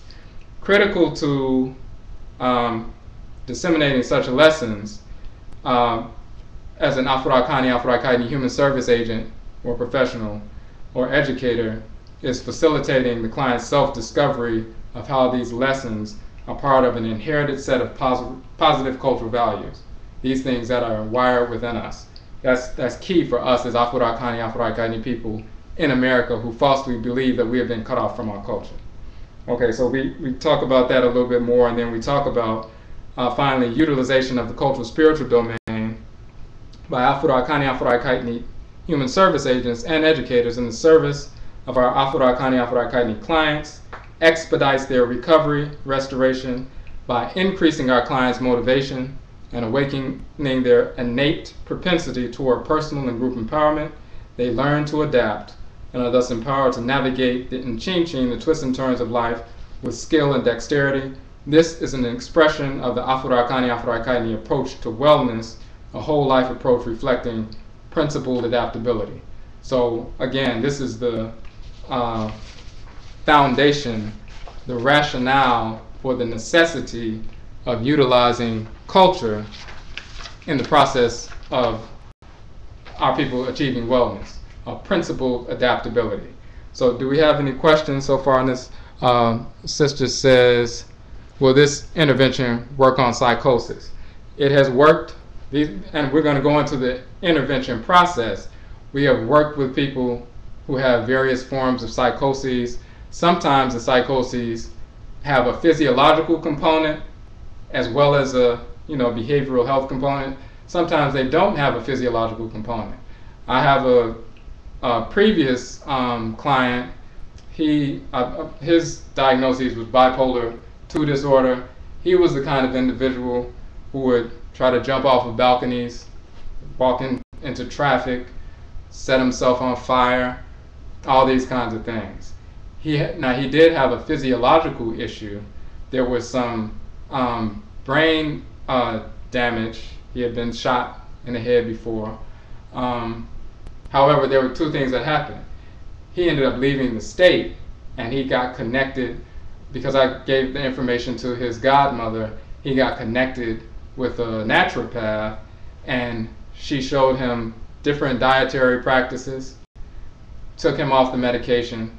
This was months ago, and I just heard from the godmother recently. She said he's been doing fine. So she took him off the medication, put him on a natural diet, and then he also got the information through his godmother from the journal that I gave to reorient him towards self or constructive behavior. Because even though he had a physiological issue, most of his quote unquote psychoses, when he would go to mental health hospitals, be hospitalized for weeks at a time, sometimes months, be incarcerated for months at a time. He was a very intelligent brother.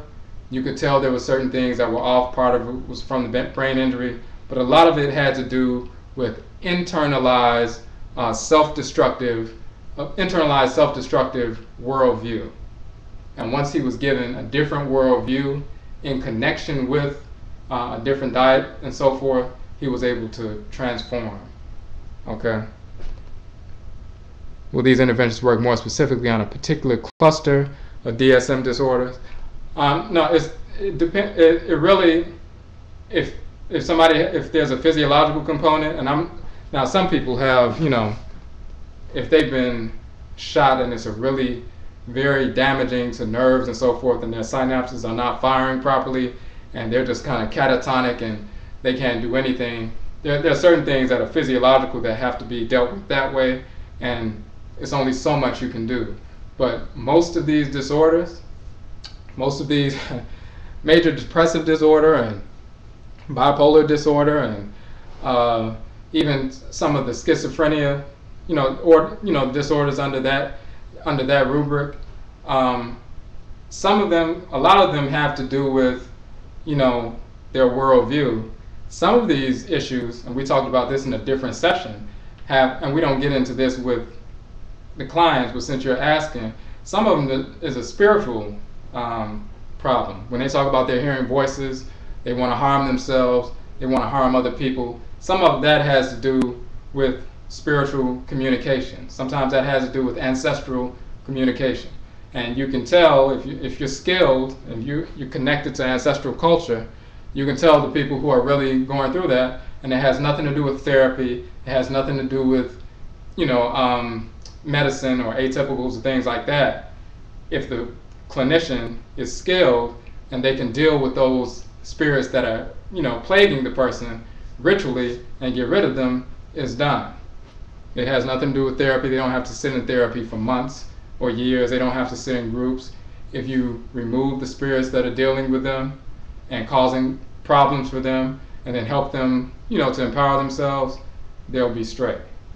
But that doesn't have anything to do with that's a different session. That's a different like when we're teaching the sessions to human service professionals and case managers and therapists and so forth, we give them information about why culture is necessary for a whole life approach to their clients. Then we show how to conduct these interventions using the journal, and people have success. They help people moderate their behavior, change their worldview. People, when they change their worldview, they're very much more open to change their dietary practices. They're much more open to reject and stop using things like marijuana, cocaine, and so forth. They begin a process of purging themselves of that. A lot of these psychoses, in reality, have to do with this drug use. So, and when the drug use is chronic, then they open themselves up to other entities and so forth. But when we deal with that, that's a different subject. In the Sankofadwuma, we typically just deal with teaching the information in the journal, getting people focused culturally, and showing what their positive inherited cultural values are and how they can use those as a skill set that transfers to other areas of life so they can live a more balanced and harmonious life. Okay, any other questions on that before we move forward? Okay, what we're going to do now is we're going to look at the Afura document.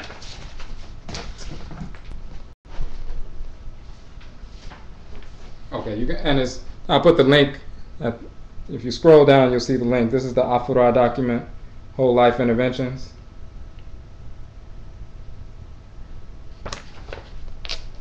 And while these interventions we have used for a number of years with people with a whole range of, Axis 1 DSM diagnoses as well, but it's not just for people with so-called mental health issues, it's also for our people in general, because again, when we are faced with all these different issues and we internalize them, it leads to chronic anxiety, anger, depression, self-medication, overeating. Again, we talked about, which develops into other forms of disease and so forth. So if we change our outlook based on our culture, we can affect our physical soundness, our spiritual soundness, rooted in culture. So, okay, no other questions on that. All right, the Afura Whole Life Interventions. The Nchinchi was basically the rationale, the foundation for why culture is necessary to assist our clients to achieve wellness in a holistic fashion.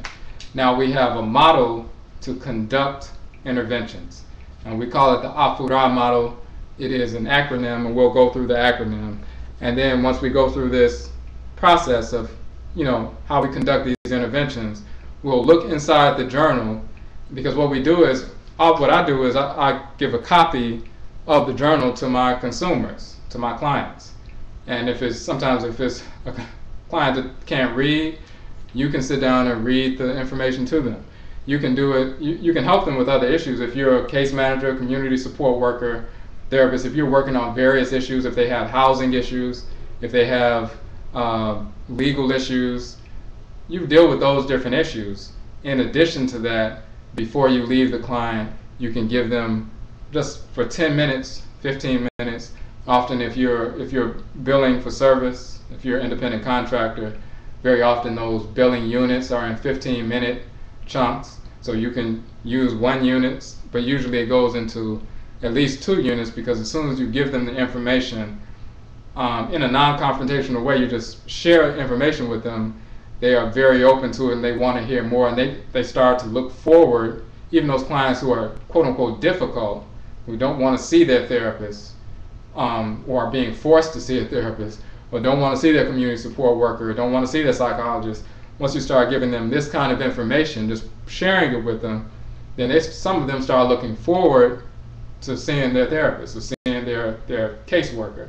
So, so we give them the information. I usually give them, either I give them a physical copy of the journal, or I sit down and read to them, or I can give it to a parent if it's a child, or I can give it to some other family member. If the person can't read, you read it with them, or read it with you share the information with them, and that's even a skill building exercise. If they can't read, then you can read it to them and show them different vocabulary that they're not accustomed to hearing or using. So that's development as well. So we're going to go through the process first. Okay. So no questions on that. All right. Afura is an acronym for our whole life approach to interventions. This is for Afurakani, Afuraitkaitnit, Black, African Black people, African Americans, so forth. Our consumers, our clients, our consumers, students, parents, individuals, etc. It's a process used to assist our clients in the incorporation of positive, inherited cultural values. That's key. Those that are inherited. We're not seeking to force something into somebody or give them some foreign doctrine. What we're doing is reinforcing their positive, inherited cultural values. Those values that are innately held within them, that we have been wired with for millions of years, and that we have transferred intergenerationally from one family set to the next across continents. That's key. It is a 5-step process which replicates the cyclical unfolding of life as expressed through what we call the Afuraitkaitnut, or our Afurakani Afuraitkaitnit cosmogram shown below. And this is the Afuraitkaitnut. Afuraitkaitnut simply means the house of life in ancient Kemet. Okay, so now we'll get into some of that later. The language aspect. The colored circles within the cosmogram reference the cardinal positions of the sun and its apparent cyclical movement. They also reference the seeding, rooting, sprouting, flowering, and harvesting cycle of plant life replicated in the 5 steps of Afura: analysis, facilitation, underscoring, realization, and adaptability. Assisting our Afurakani Afuraitkaitnit African and Black clients to incorporate positive inherited cultural values through employing the Afura process prompts the unfolding of their awareness. Our clients are thereby empowered with a whole life approach to address the circumstances of life. So, if you look at the cosmogram, and you can download this, I have a link there, you'll see on this side the white circle, the black circle, the yellow, and the red. So when you look at the yellow circle, for example, that's at the 3 o'clock position. So that's like the sun rising above the horizon. So you have the horizon line here in the center, the sun rising, then the sun at its highest point in the sky at noon, then the sun setting here, and then the sun going underground, and then eventually rising again in the east. So that's the cyclical movement of the sun. We are connected to that same cyclical movement. We rise around the same time the sun when we're on a natural cycle. We're at our peak of development and action, our most vigorous expression of behavior during the hottest time of the day. Then as the sun sets, we begin to cool down, we become more contemplative and reflective, and then when the sun goes under, quote unquote, underground, then we go to sleep to regenerate and retool so that we can rise up again the next morning with the sun. And that whole cycle is the process that we use here. Now, when you look at it also is connected to spring. That's like March 20th, March 21st. At the red circle at the top, the hottest time of the year, around June 21st, the summer solstice. Then when the sun begins to lose some of its energy, and we get down to the fall at the evening point, or the equinox, the fall equinox, around September 22nd, 23rd, and there are about 12 hours of sunlight, 12 hours of darkness, and then the black circle at the bottom is when the sun is at its lowest point as far as daylight. So there are about 9 hours of daylight, but only about 15 hours of darkness, and then it moves up again to the spring session. So that whole process deals with the movement of the sun, the seasons, our movement.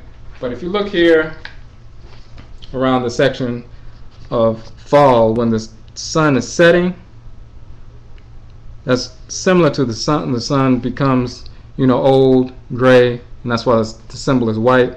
And these are sacred colors that represent different aspects. When the sun begins to go underground, that's akin to a seed being planted in the ground.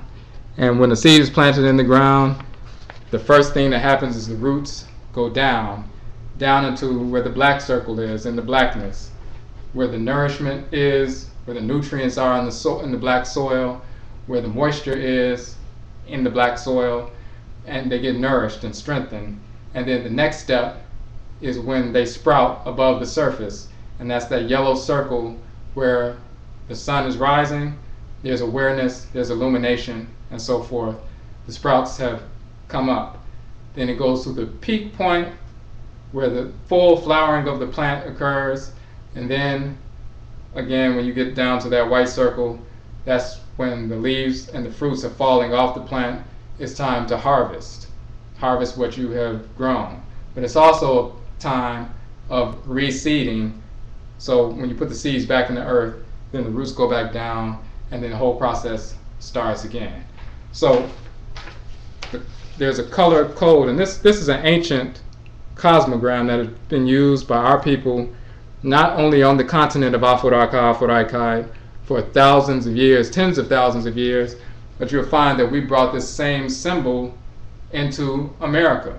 So they've discovered amongst our people during the enslavement process and after, those who retain certain aspects of their culture, they find this symbol drawn in different forms, and we still use this symbol.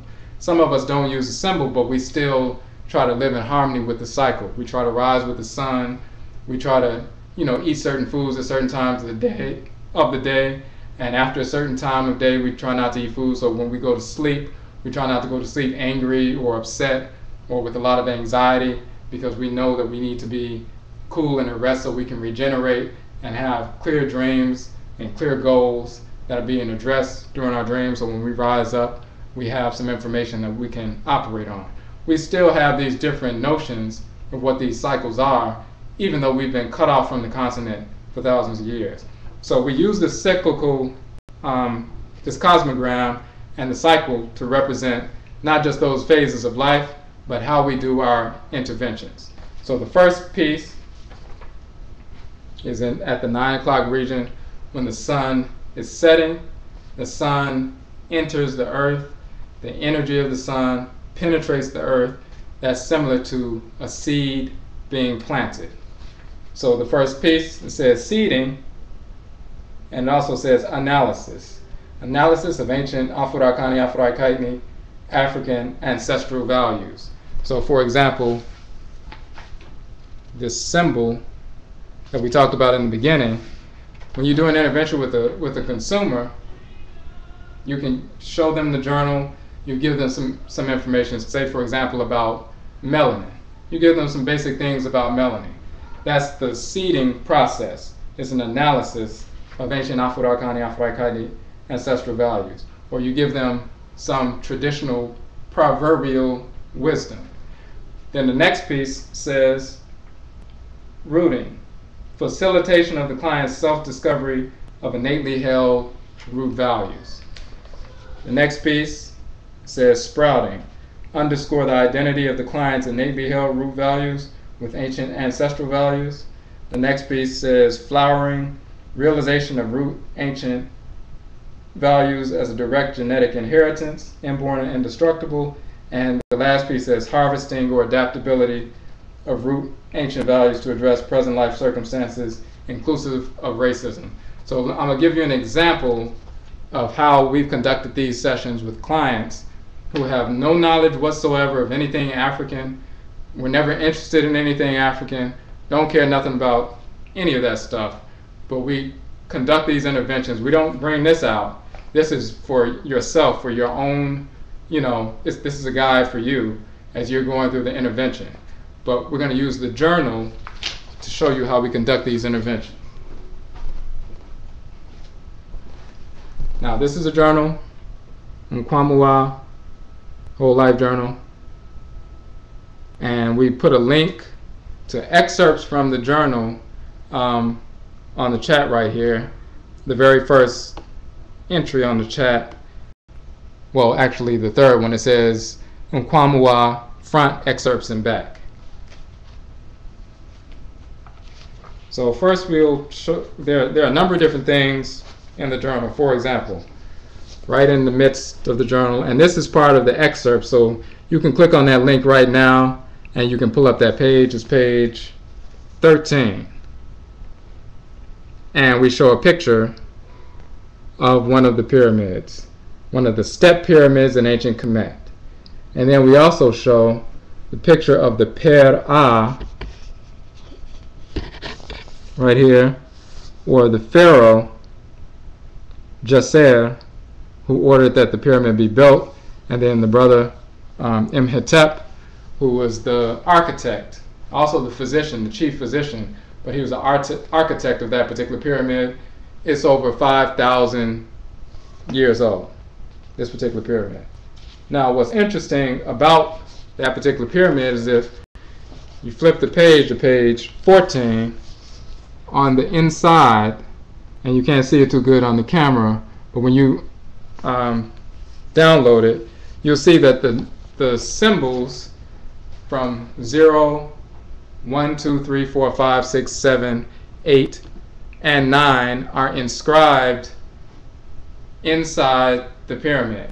Now, this was 5,000 years ago, and the pyramid was built by this particular black pharaoh, this black Per-A, Djeseru or Djeser, and the architect was Imhotep. Two black males, 5,000 years ago in ancient Kemet, which is called ancient Egypt. 0, 1, 2, 3, 4, 5, 6, 7, 8, and 9.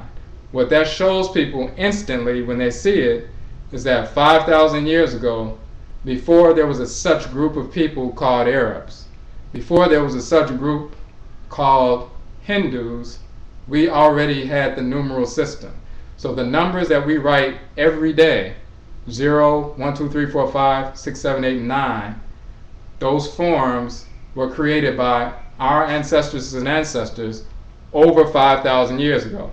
So every time from that point that one of our consumers, after just showing them that picture and reading the information on those pages, they know that every time they write down a number, this is something that comes from our great-great-great-grandparents on the continent.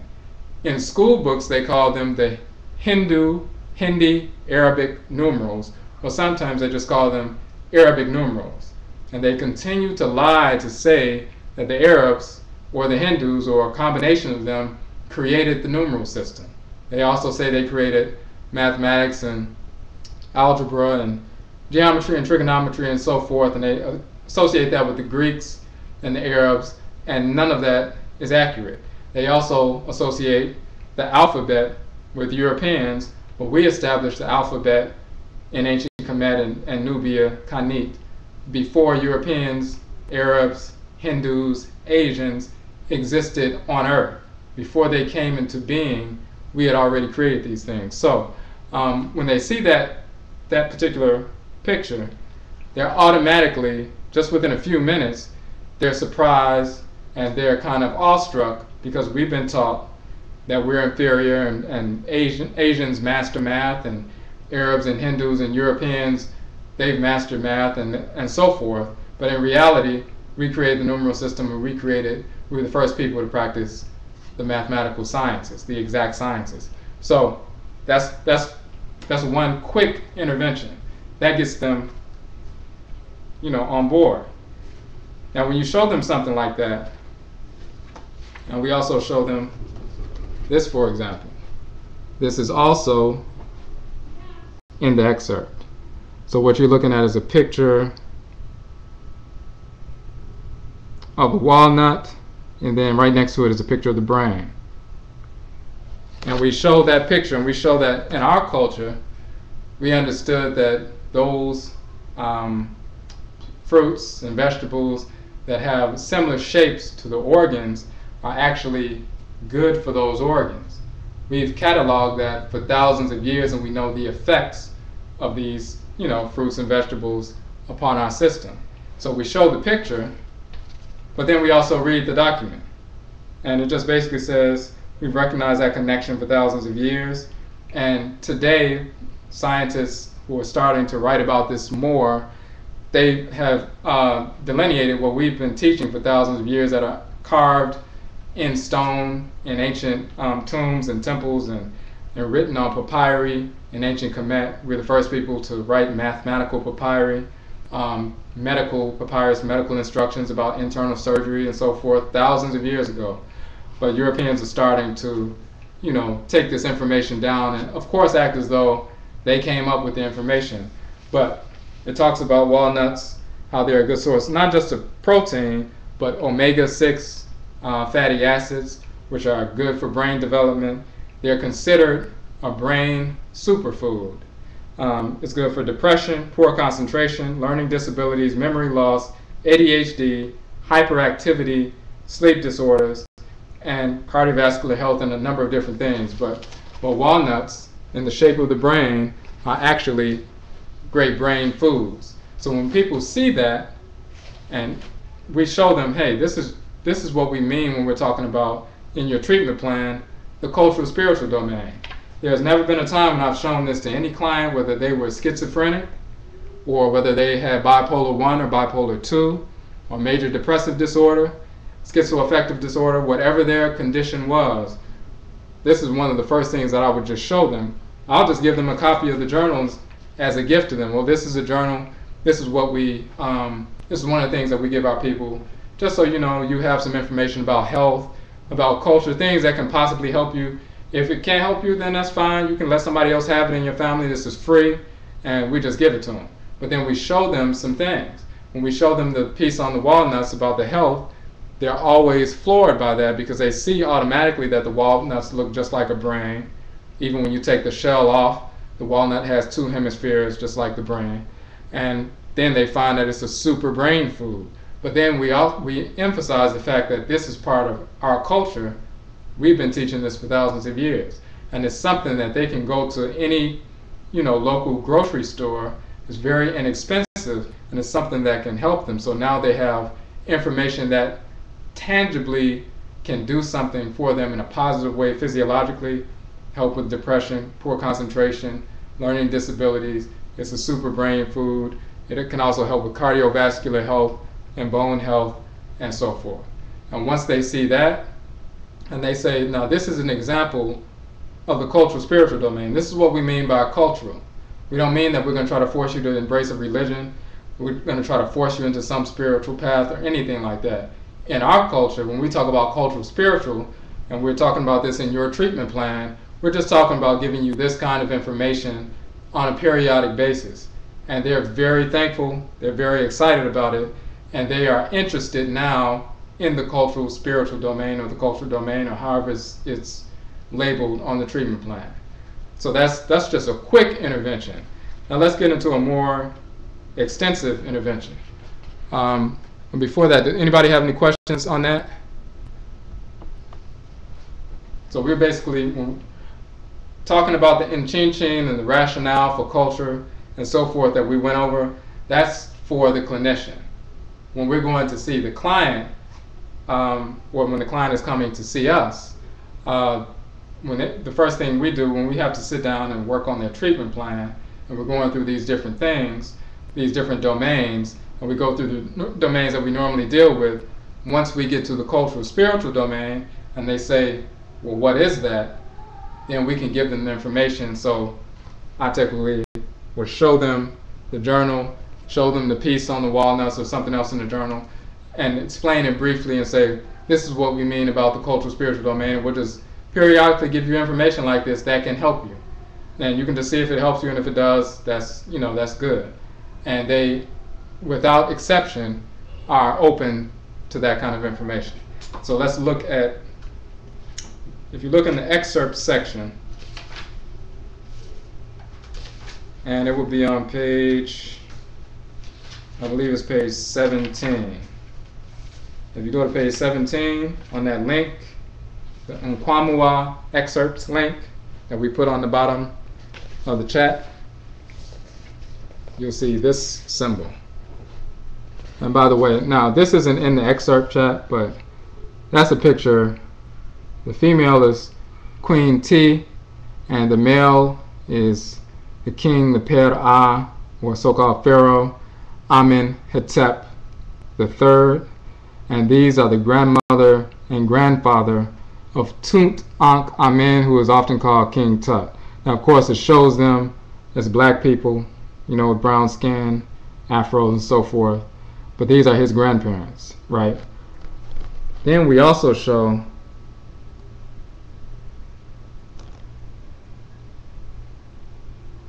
another picture of Queen T, and a picture of sort of a well-known R&B artist, Kanye Doss, just to show that, and sister from America, Afurakani, Afuraitkaitnit person in America, still looks like the Queen T from ancient Kemet, ancient Egypt, the grandmother of King Tutankhamen, King Tut, thousands of years later.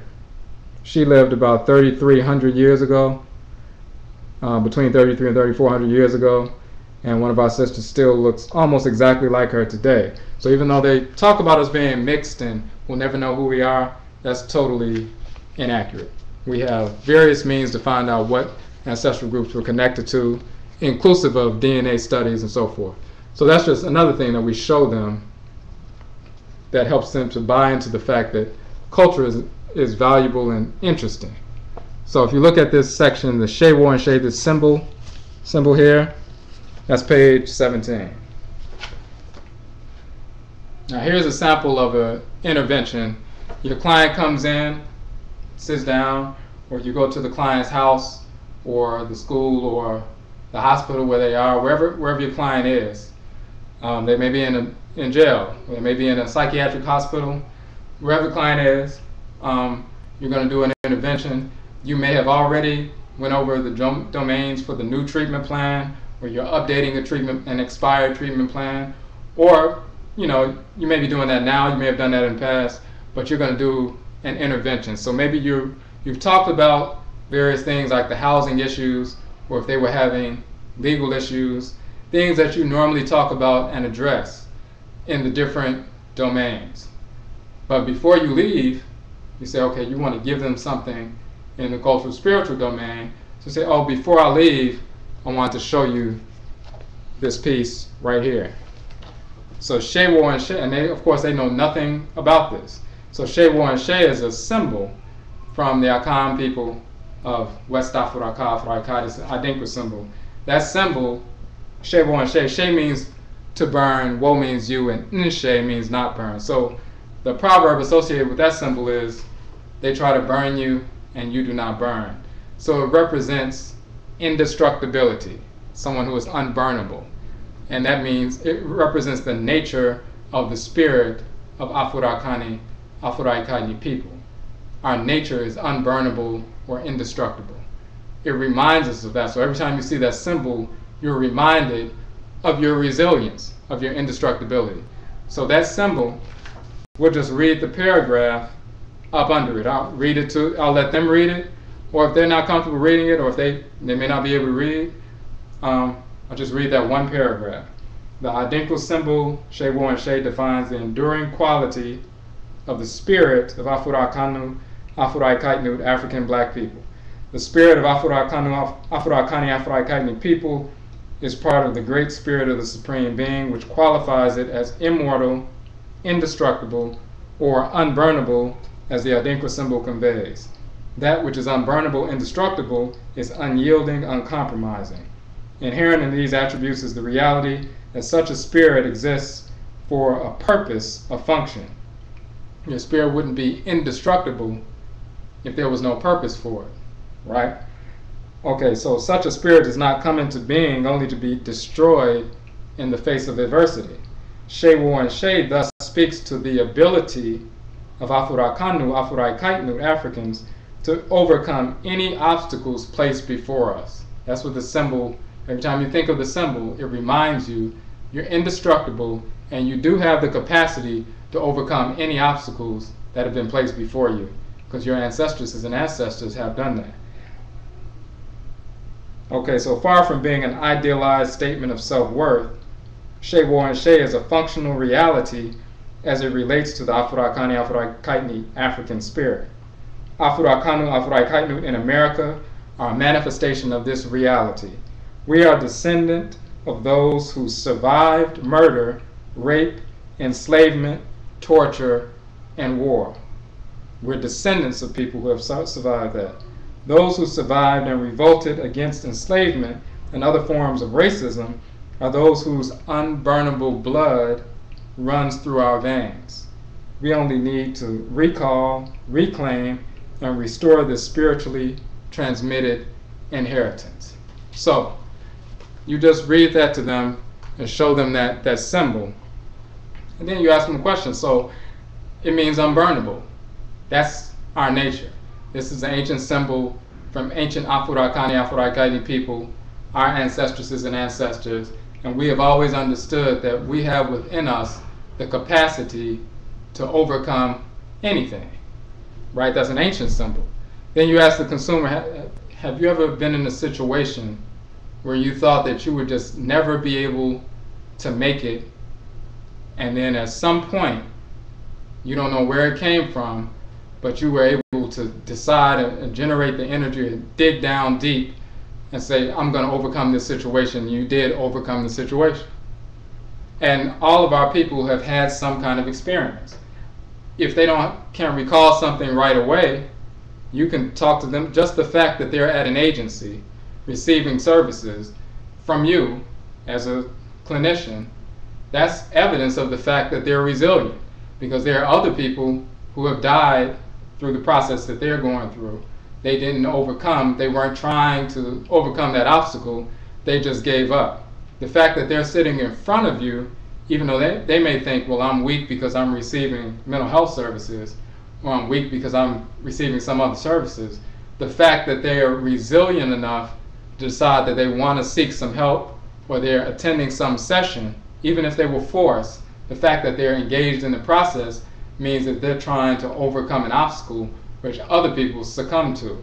Some of our people who were brought and enslaved, they died within days, within weeks, within months. We're descended from the people who survived. Some of our people didn't survive.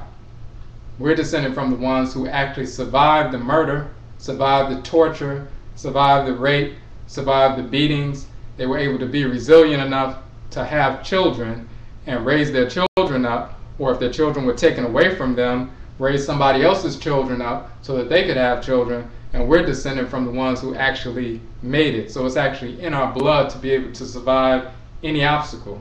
If our ancestresses and ancestors could survive torture and rape and dismemberment and dislocation from their home thousands of miles away, and their children being taken from them, but they still survive, and their blood is in our veins, this is not something that's, abstract. It's real. So you can ask them, if they don't have a specific example, you could provide an example from your own life or you can give them an example of the fact that they're actually in front of you.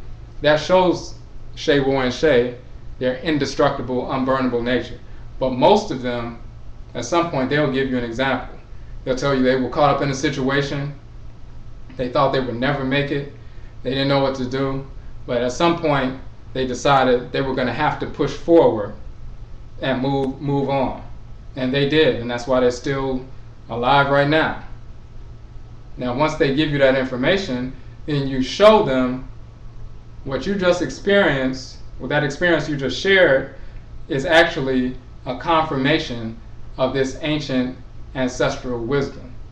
You're actually living out. You never heard about this ancient ancestral wisdom before. You haven't read books about Africa or studied anything like that. You're just going based on your innate instinct. You already connect. You live out these principles because you're an Afurakani, Afuraitkaitnit person, and this is innate within us. It's born within us, and you just proved it. I showed you the ancestral wisdom and what it actually means in the symbol, and you just gave me an example from your life that bears that out. So what you just did was you facilitated the client's self-discovery of these ancient ancestral values. And then you underscored the parallels between the ancient values and their life experience. So you gave them an analysis, which is the first part of the process. Analysis of ancient Afurakani, Afuraitkaitnit ancestral values. That was the seeding. Then the rooting, the facilitation of client self-discovery of innately held root values.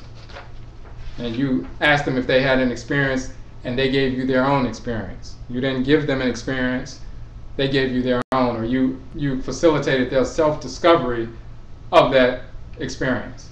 And then the third part is you underscore the identity of the client's innately held root values with ancient ancestral values. So you're showing our people that not only did they connect with the values, but you're showing that we have an Afurakani, Afuraitkaitnit spirit, and our values are rooted in that spirit and programmed, coded in our spirit, in our DNA, physical and spiritual. The next piece is, it says, realization of the root ancestral values as a direct genetic inheritance, inborn and indestructible. So it shows that the reason why they had this instinct to operate in that certain way, at first they went on their conditionings, the way they had been conditioned by this society. I'm not going to be able to make it. But when their instinct kicked in, their innately held ancestral values kicked in, then they kicked that part to the side, the conditioning to the side, and they went on their inherited, indestructible, inborn values. That's a realization, okay? And that's a flowering of these principles. And then the last piece is harvesting. Once they recognize that they have these values, they were able to utilize that ancient ancestral value that they tapped into instinctively and to overcome a specific obstacle. Now your job as a clinician is to show how that is not just a happenstance, it's inborn, it's innate, but it's actually a skill. And once they recognize that it's not a happenstance, but it's actually a skill, skills can be transferred, they can be made adaptable to other aspects of life. So once they understand that it's a skill, then you show them the adaptability to other aspects of their lives so they can apply that skill to overcome other obstacles in life. And that's why the last part says, harvesting, adaptability of root ancient values to address present life circumstances inclusive of racism. So we showed previously in the other document just a list of things that we can associate with racism because we know it exists and we know it impacts us. So once you understand that, and you understand you have root ancestral values that actually can be transformed, used as instruments, as skills to overcome obstacles, then you can transform that to another aspect of life, to overcome the racism that's being shot at you every day. So just like our ancestresses and ancestors overcame the racism to the extent that we didn't become free because there was an emancipation proclamation. We became free because some of our ancestresses and ancestors had that resilience to the point that they armed themselves, they killed the slave master, killed the slave master's wife, children, staff, burned down plantations, waged war, escaped, set up independent sovereign nations. For example, in Dismal Swamp in Virginia, there were over 1,000 people, 2,000 people who had escaped from plantations and set up shop in that region, and they were defending their independent nation. We have a picture in the journal. Let me show you a picture. An artist's rendition of one of the warriors, one of the Okofo in Dismal Swamp.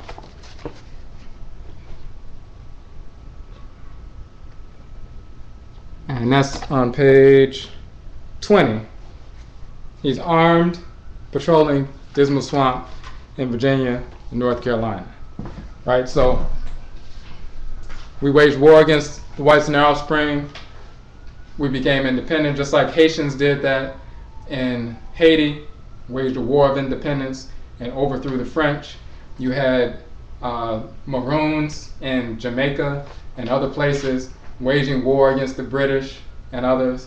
You had the Quilombos down in South America and Brazil, Palmares, waging war against the Europeans, established independent settlements. In North America, some of our people did the same thing. We waged war against the slave master, burned down plantations, killed them, escaped and set up independent sovereign nations, and lived for generations free in our independent sovereign nations. And then some of our people go back and rescue other people and liberate them from plantations. Because of those things happening on a regular basis throughout the southeastern United States and other parts of the United States, at that time it wasn't, the full United States, in the colonies, the Europeans decided that they had to stop the enslavement process because we forced it. We forced abolition. Abolition wasn't about some benevolent whites saying that this was inhuman. It was about the fact that we started killing them, and they realized that if we continued, we would take over and they would be exterminated. So they wanted to continue to control America, so they had to take another route. So they moved in the direction of abolition because we forced abolition. That was us. If we didn't force it, we would be enslaved right now. But because we forced the issue, they had to stop it, because in reality we stopped it. But then, of course, at the same time, they began to move in a direction of trying to enslave us mentally. So they began to allow us to, quote unquote, read what they want us to read. So they started a whole new process of psychological enslavement, and that's but that's another issue that we address in these kind of sessions. So we actually went through the whole 5-step process. We did the analysis. We just showed them the ancestral wisdom. What does Shewo and She mean? Unburnable, indestructible, that's our nature. That's who we are as a people. We're resilient and we can overcome any obstacle. This is a value that we've had for thousands of years. Then you facilitate the client's self-discovery of those ancestral values, and they will give you experiences in their life about how they manifested these values innately, not because they read them, but because it's within them. And then you underscore the parallel between the ancient ancestral Afurakani, Afuraitkaitnit values and the client's innately held values. And then you show them that the realization that these values are inherent, they are inherited, they are inborn. These are positive, inherited cultural values that nobody can take away from them. You don't get them because you read them from a book. You get them because you inherited them via blood from your direct ancestresses and ancestors, not only the ones who were enslaved and freed themselves, but your ancestresses and ancestors who established civilization on Earth and were the first people to walk around in the world thousands of years ago, millions of years ago, and have transferred these values on a regular basis. And then you show adaptability, how these values can be fashioned as skills skills being a tool to transfer these values from one aspect of life to the other so that they can enhance their lives. That's an intervention. And we also show people how to effectively capture these interventions in progress notes, treatment plans, monthly progress reports, and so forth, so that you can make sure that these interventions are captured for funding purposes, for billing purposes. And that's part of the training as well. So does anybody have any questions on that process? All right, so we, okay, let's see. So this is how we utilize the information. I'll give a copy of the journal to each one of my clients. When we go in, we may just use one page. That Shea Warren Shea piece, that was just one page. Once you start talking about that information, it may turn into a half an hour or 45-minute discussion because they have a number of examples. It begins to open their mind and they start focusing on a number of different things. That's an intervention. It's an effective intervention. It reorients the worldview and the mindset of our people back to what is natural for us, what is normal for us, what is orderly for us.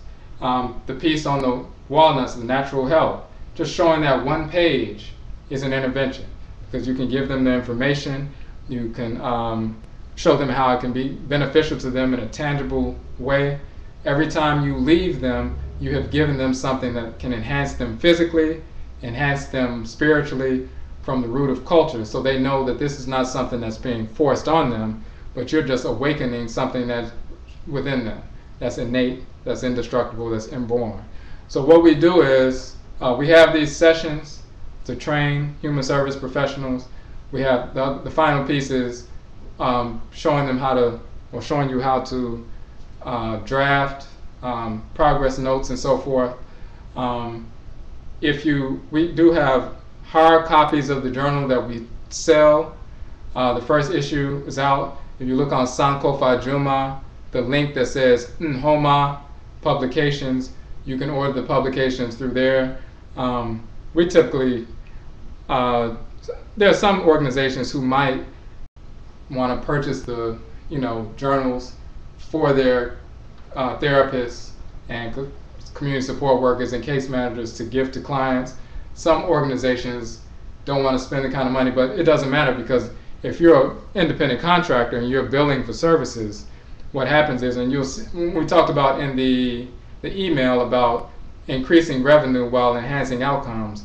We just talked about how you enhance outcomes with your clients. So you'll notice as you're dealing with your clients, dealing with your consumers, that your outcomes are going to be much higher because you're connecting with them on another level. You're not just trying to move them through some arbitrary treatment plan just to make sure you get your billing or make sure the agency generates revenue. What you're doing is you're actually enhancing the healing process because you're approaching the whole process from a whole life perspective, physical soundness, spiritual soundness, rooted in culture. And what happens is, because you're dealing with that, maybe you used to work with them on emotional issues, legal issues, housing issues, education, and so forth. What happens now is you have an additional domain. So many people, they continue to bill for the domains that they normally will work in, but now they have additional billing hours because they're working in a domain and giving information that they never gave before. So some people, they're billing with their clients an additional unit, additional 2 units, additional 3 units every time they see the client. So now if they had 20 clients and they bill an additional 15 minutes per client per week in the cultural domain, then within a month's time, that's an additional hour. 20 clients, you're billing an additional 20 hours a month and generating an additional 20 hours of billing, of revenue for yourself as well as for the agency, and you're enhancing outcomes at the same time. You're not just figuring out a scheme to increase revenue. There's a process of enhancing the outcomes for your clients. in reality, the goal is to, especially with regard to mental health, is to get these consumers and clients in a place where they don't need mental health services anymore. That's really the goal. It's not to keep them trapped in some, core service agencies so they just continue to generate money for the agency. The goal for many of them, is to get them to a point where they don't need mental health services. And you're able to help enhance that recovery through this process. At the same time, you also can enhance or increase revenue. And if you own an organization, you can train I can train your clinicians, or you can train your clinicians to utilize the cultural spiritual domain, and they can begin billing additional hours, and that'll be an exponential increase in revenue for the agency as well as for each one of the, for the clinicians. Okay. Let me see. Does anybody have any questions on that? All right. So what we do is you can purchase the hard copy version of the journal. I typically give a copy to each one of my clients, as I said. Sometimes organizations will purchase them. Sometimes they won't. But even if they don't, you get one journal to give to your client, but that journal has a number, like 6 different sections. Each one of those sections is an intervention in and of itself. Each one of those sections can be a half-an-hour intervention or more. So you could get, out of one journal, one $8 journal, you could get 7, 8, 9 hours of interventions from that journal. So you'll generate an additional 7, 8, or 9 hours of billing from one $8 journal. So even if your organization isn't interested in, upfront purchasing journals for the cultural spiritual domain because they've never seen, how it could work, and they're uneasy about that, you can do it yourself. You can purchase the journals from us. You can also purchase the ebook version. That's on the website as well. And let me give you the 2 websites. You can get, because what the Sankofadwuma website does is directs you, it has a link to the Nkwamuwa journal website.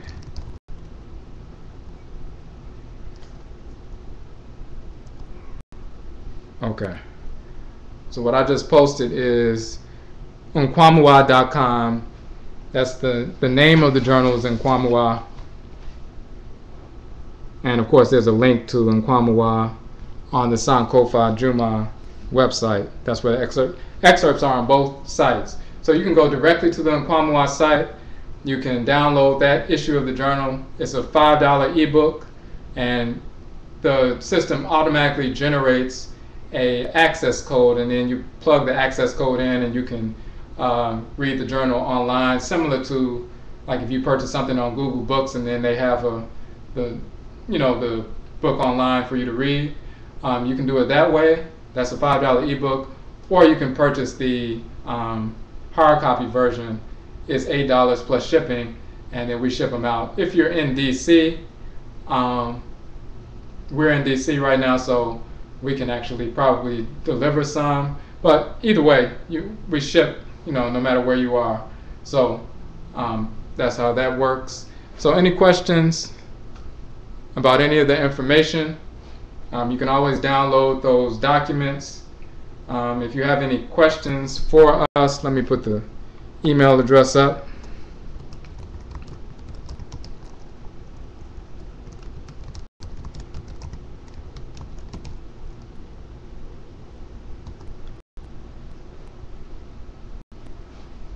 Okay, Sankofadwuma at sankofadwuma.com.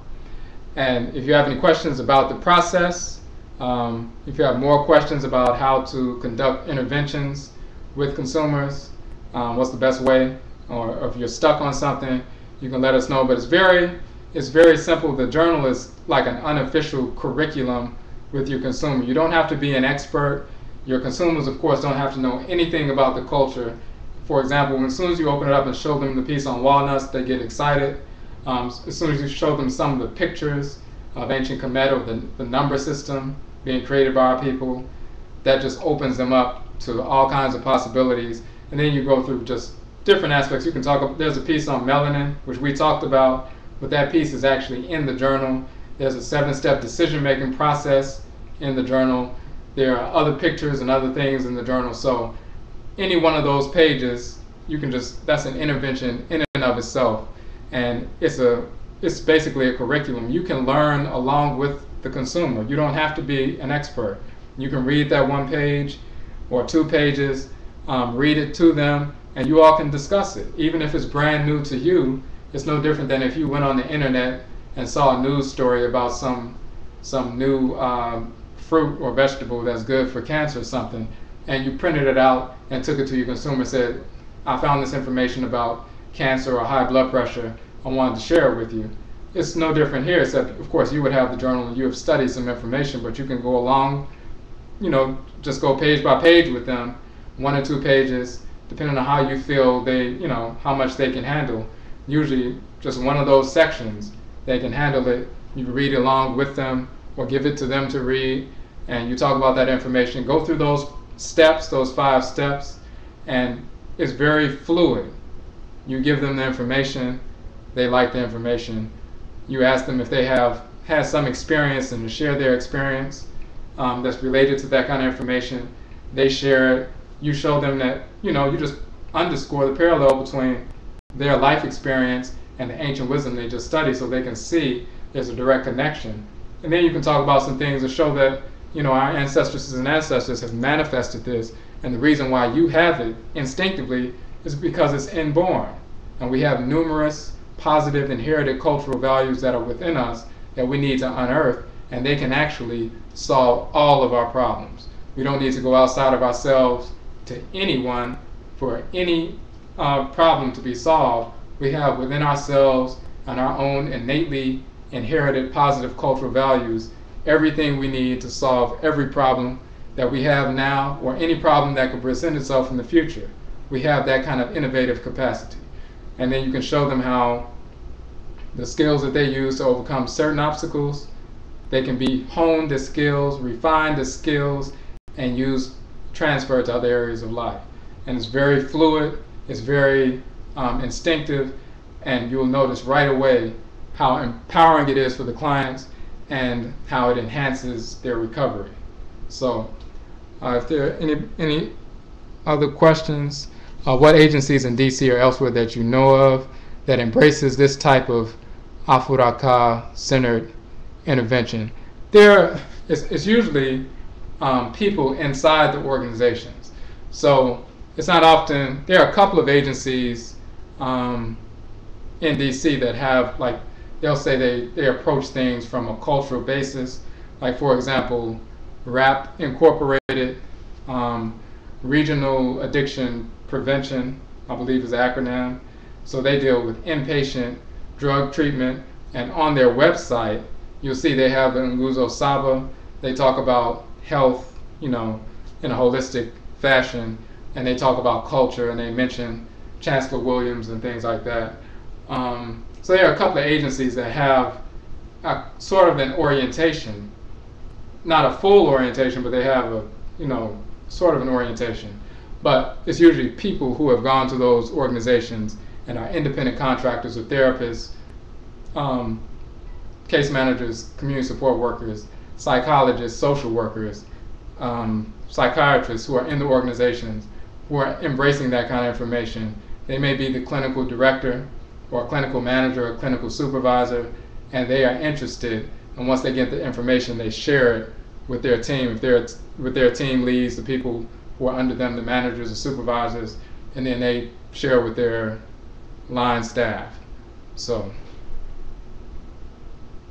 but I can check out some other agencies. I can send you an email of some of the agencies that I find that are open to that kind of information. Okay, let me just check if there's anything else. Nope. Okay, so Medase, thank you for checking us out. It's about 9:19, so we're going to stop it here, end it here. But if you have any questions, just email us, sankofadwuma@sankofadwuma.com. Check out the journal, see how you like it. You can also share the information with other people, even if they're not, clinicians and so forth. But you can share the information with family and friends, or people who just may need the information. They may want to check out the journal, get some information they never had before, and they may share it with their children. Usually that's what they do at some point, or people that they're close to. They'll end up saying, hey, I got some information I've never seen before. So incrementally it'll begin to seep in. So again, Medase for checking us out, and we will update you. Keep connected with us on the Sankofadwuma page on Facebook, because the next time we have a session, or if we're in a city in your region doing some presentations, we'll give you an update. Okay, Medase. Thank you for coming out.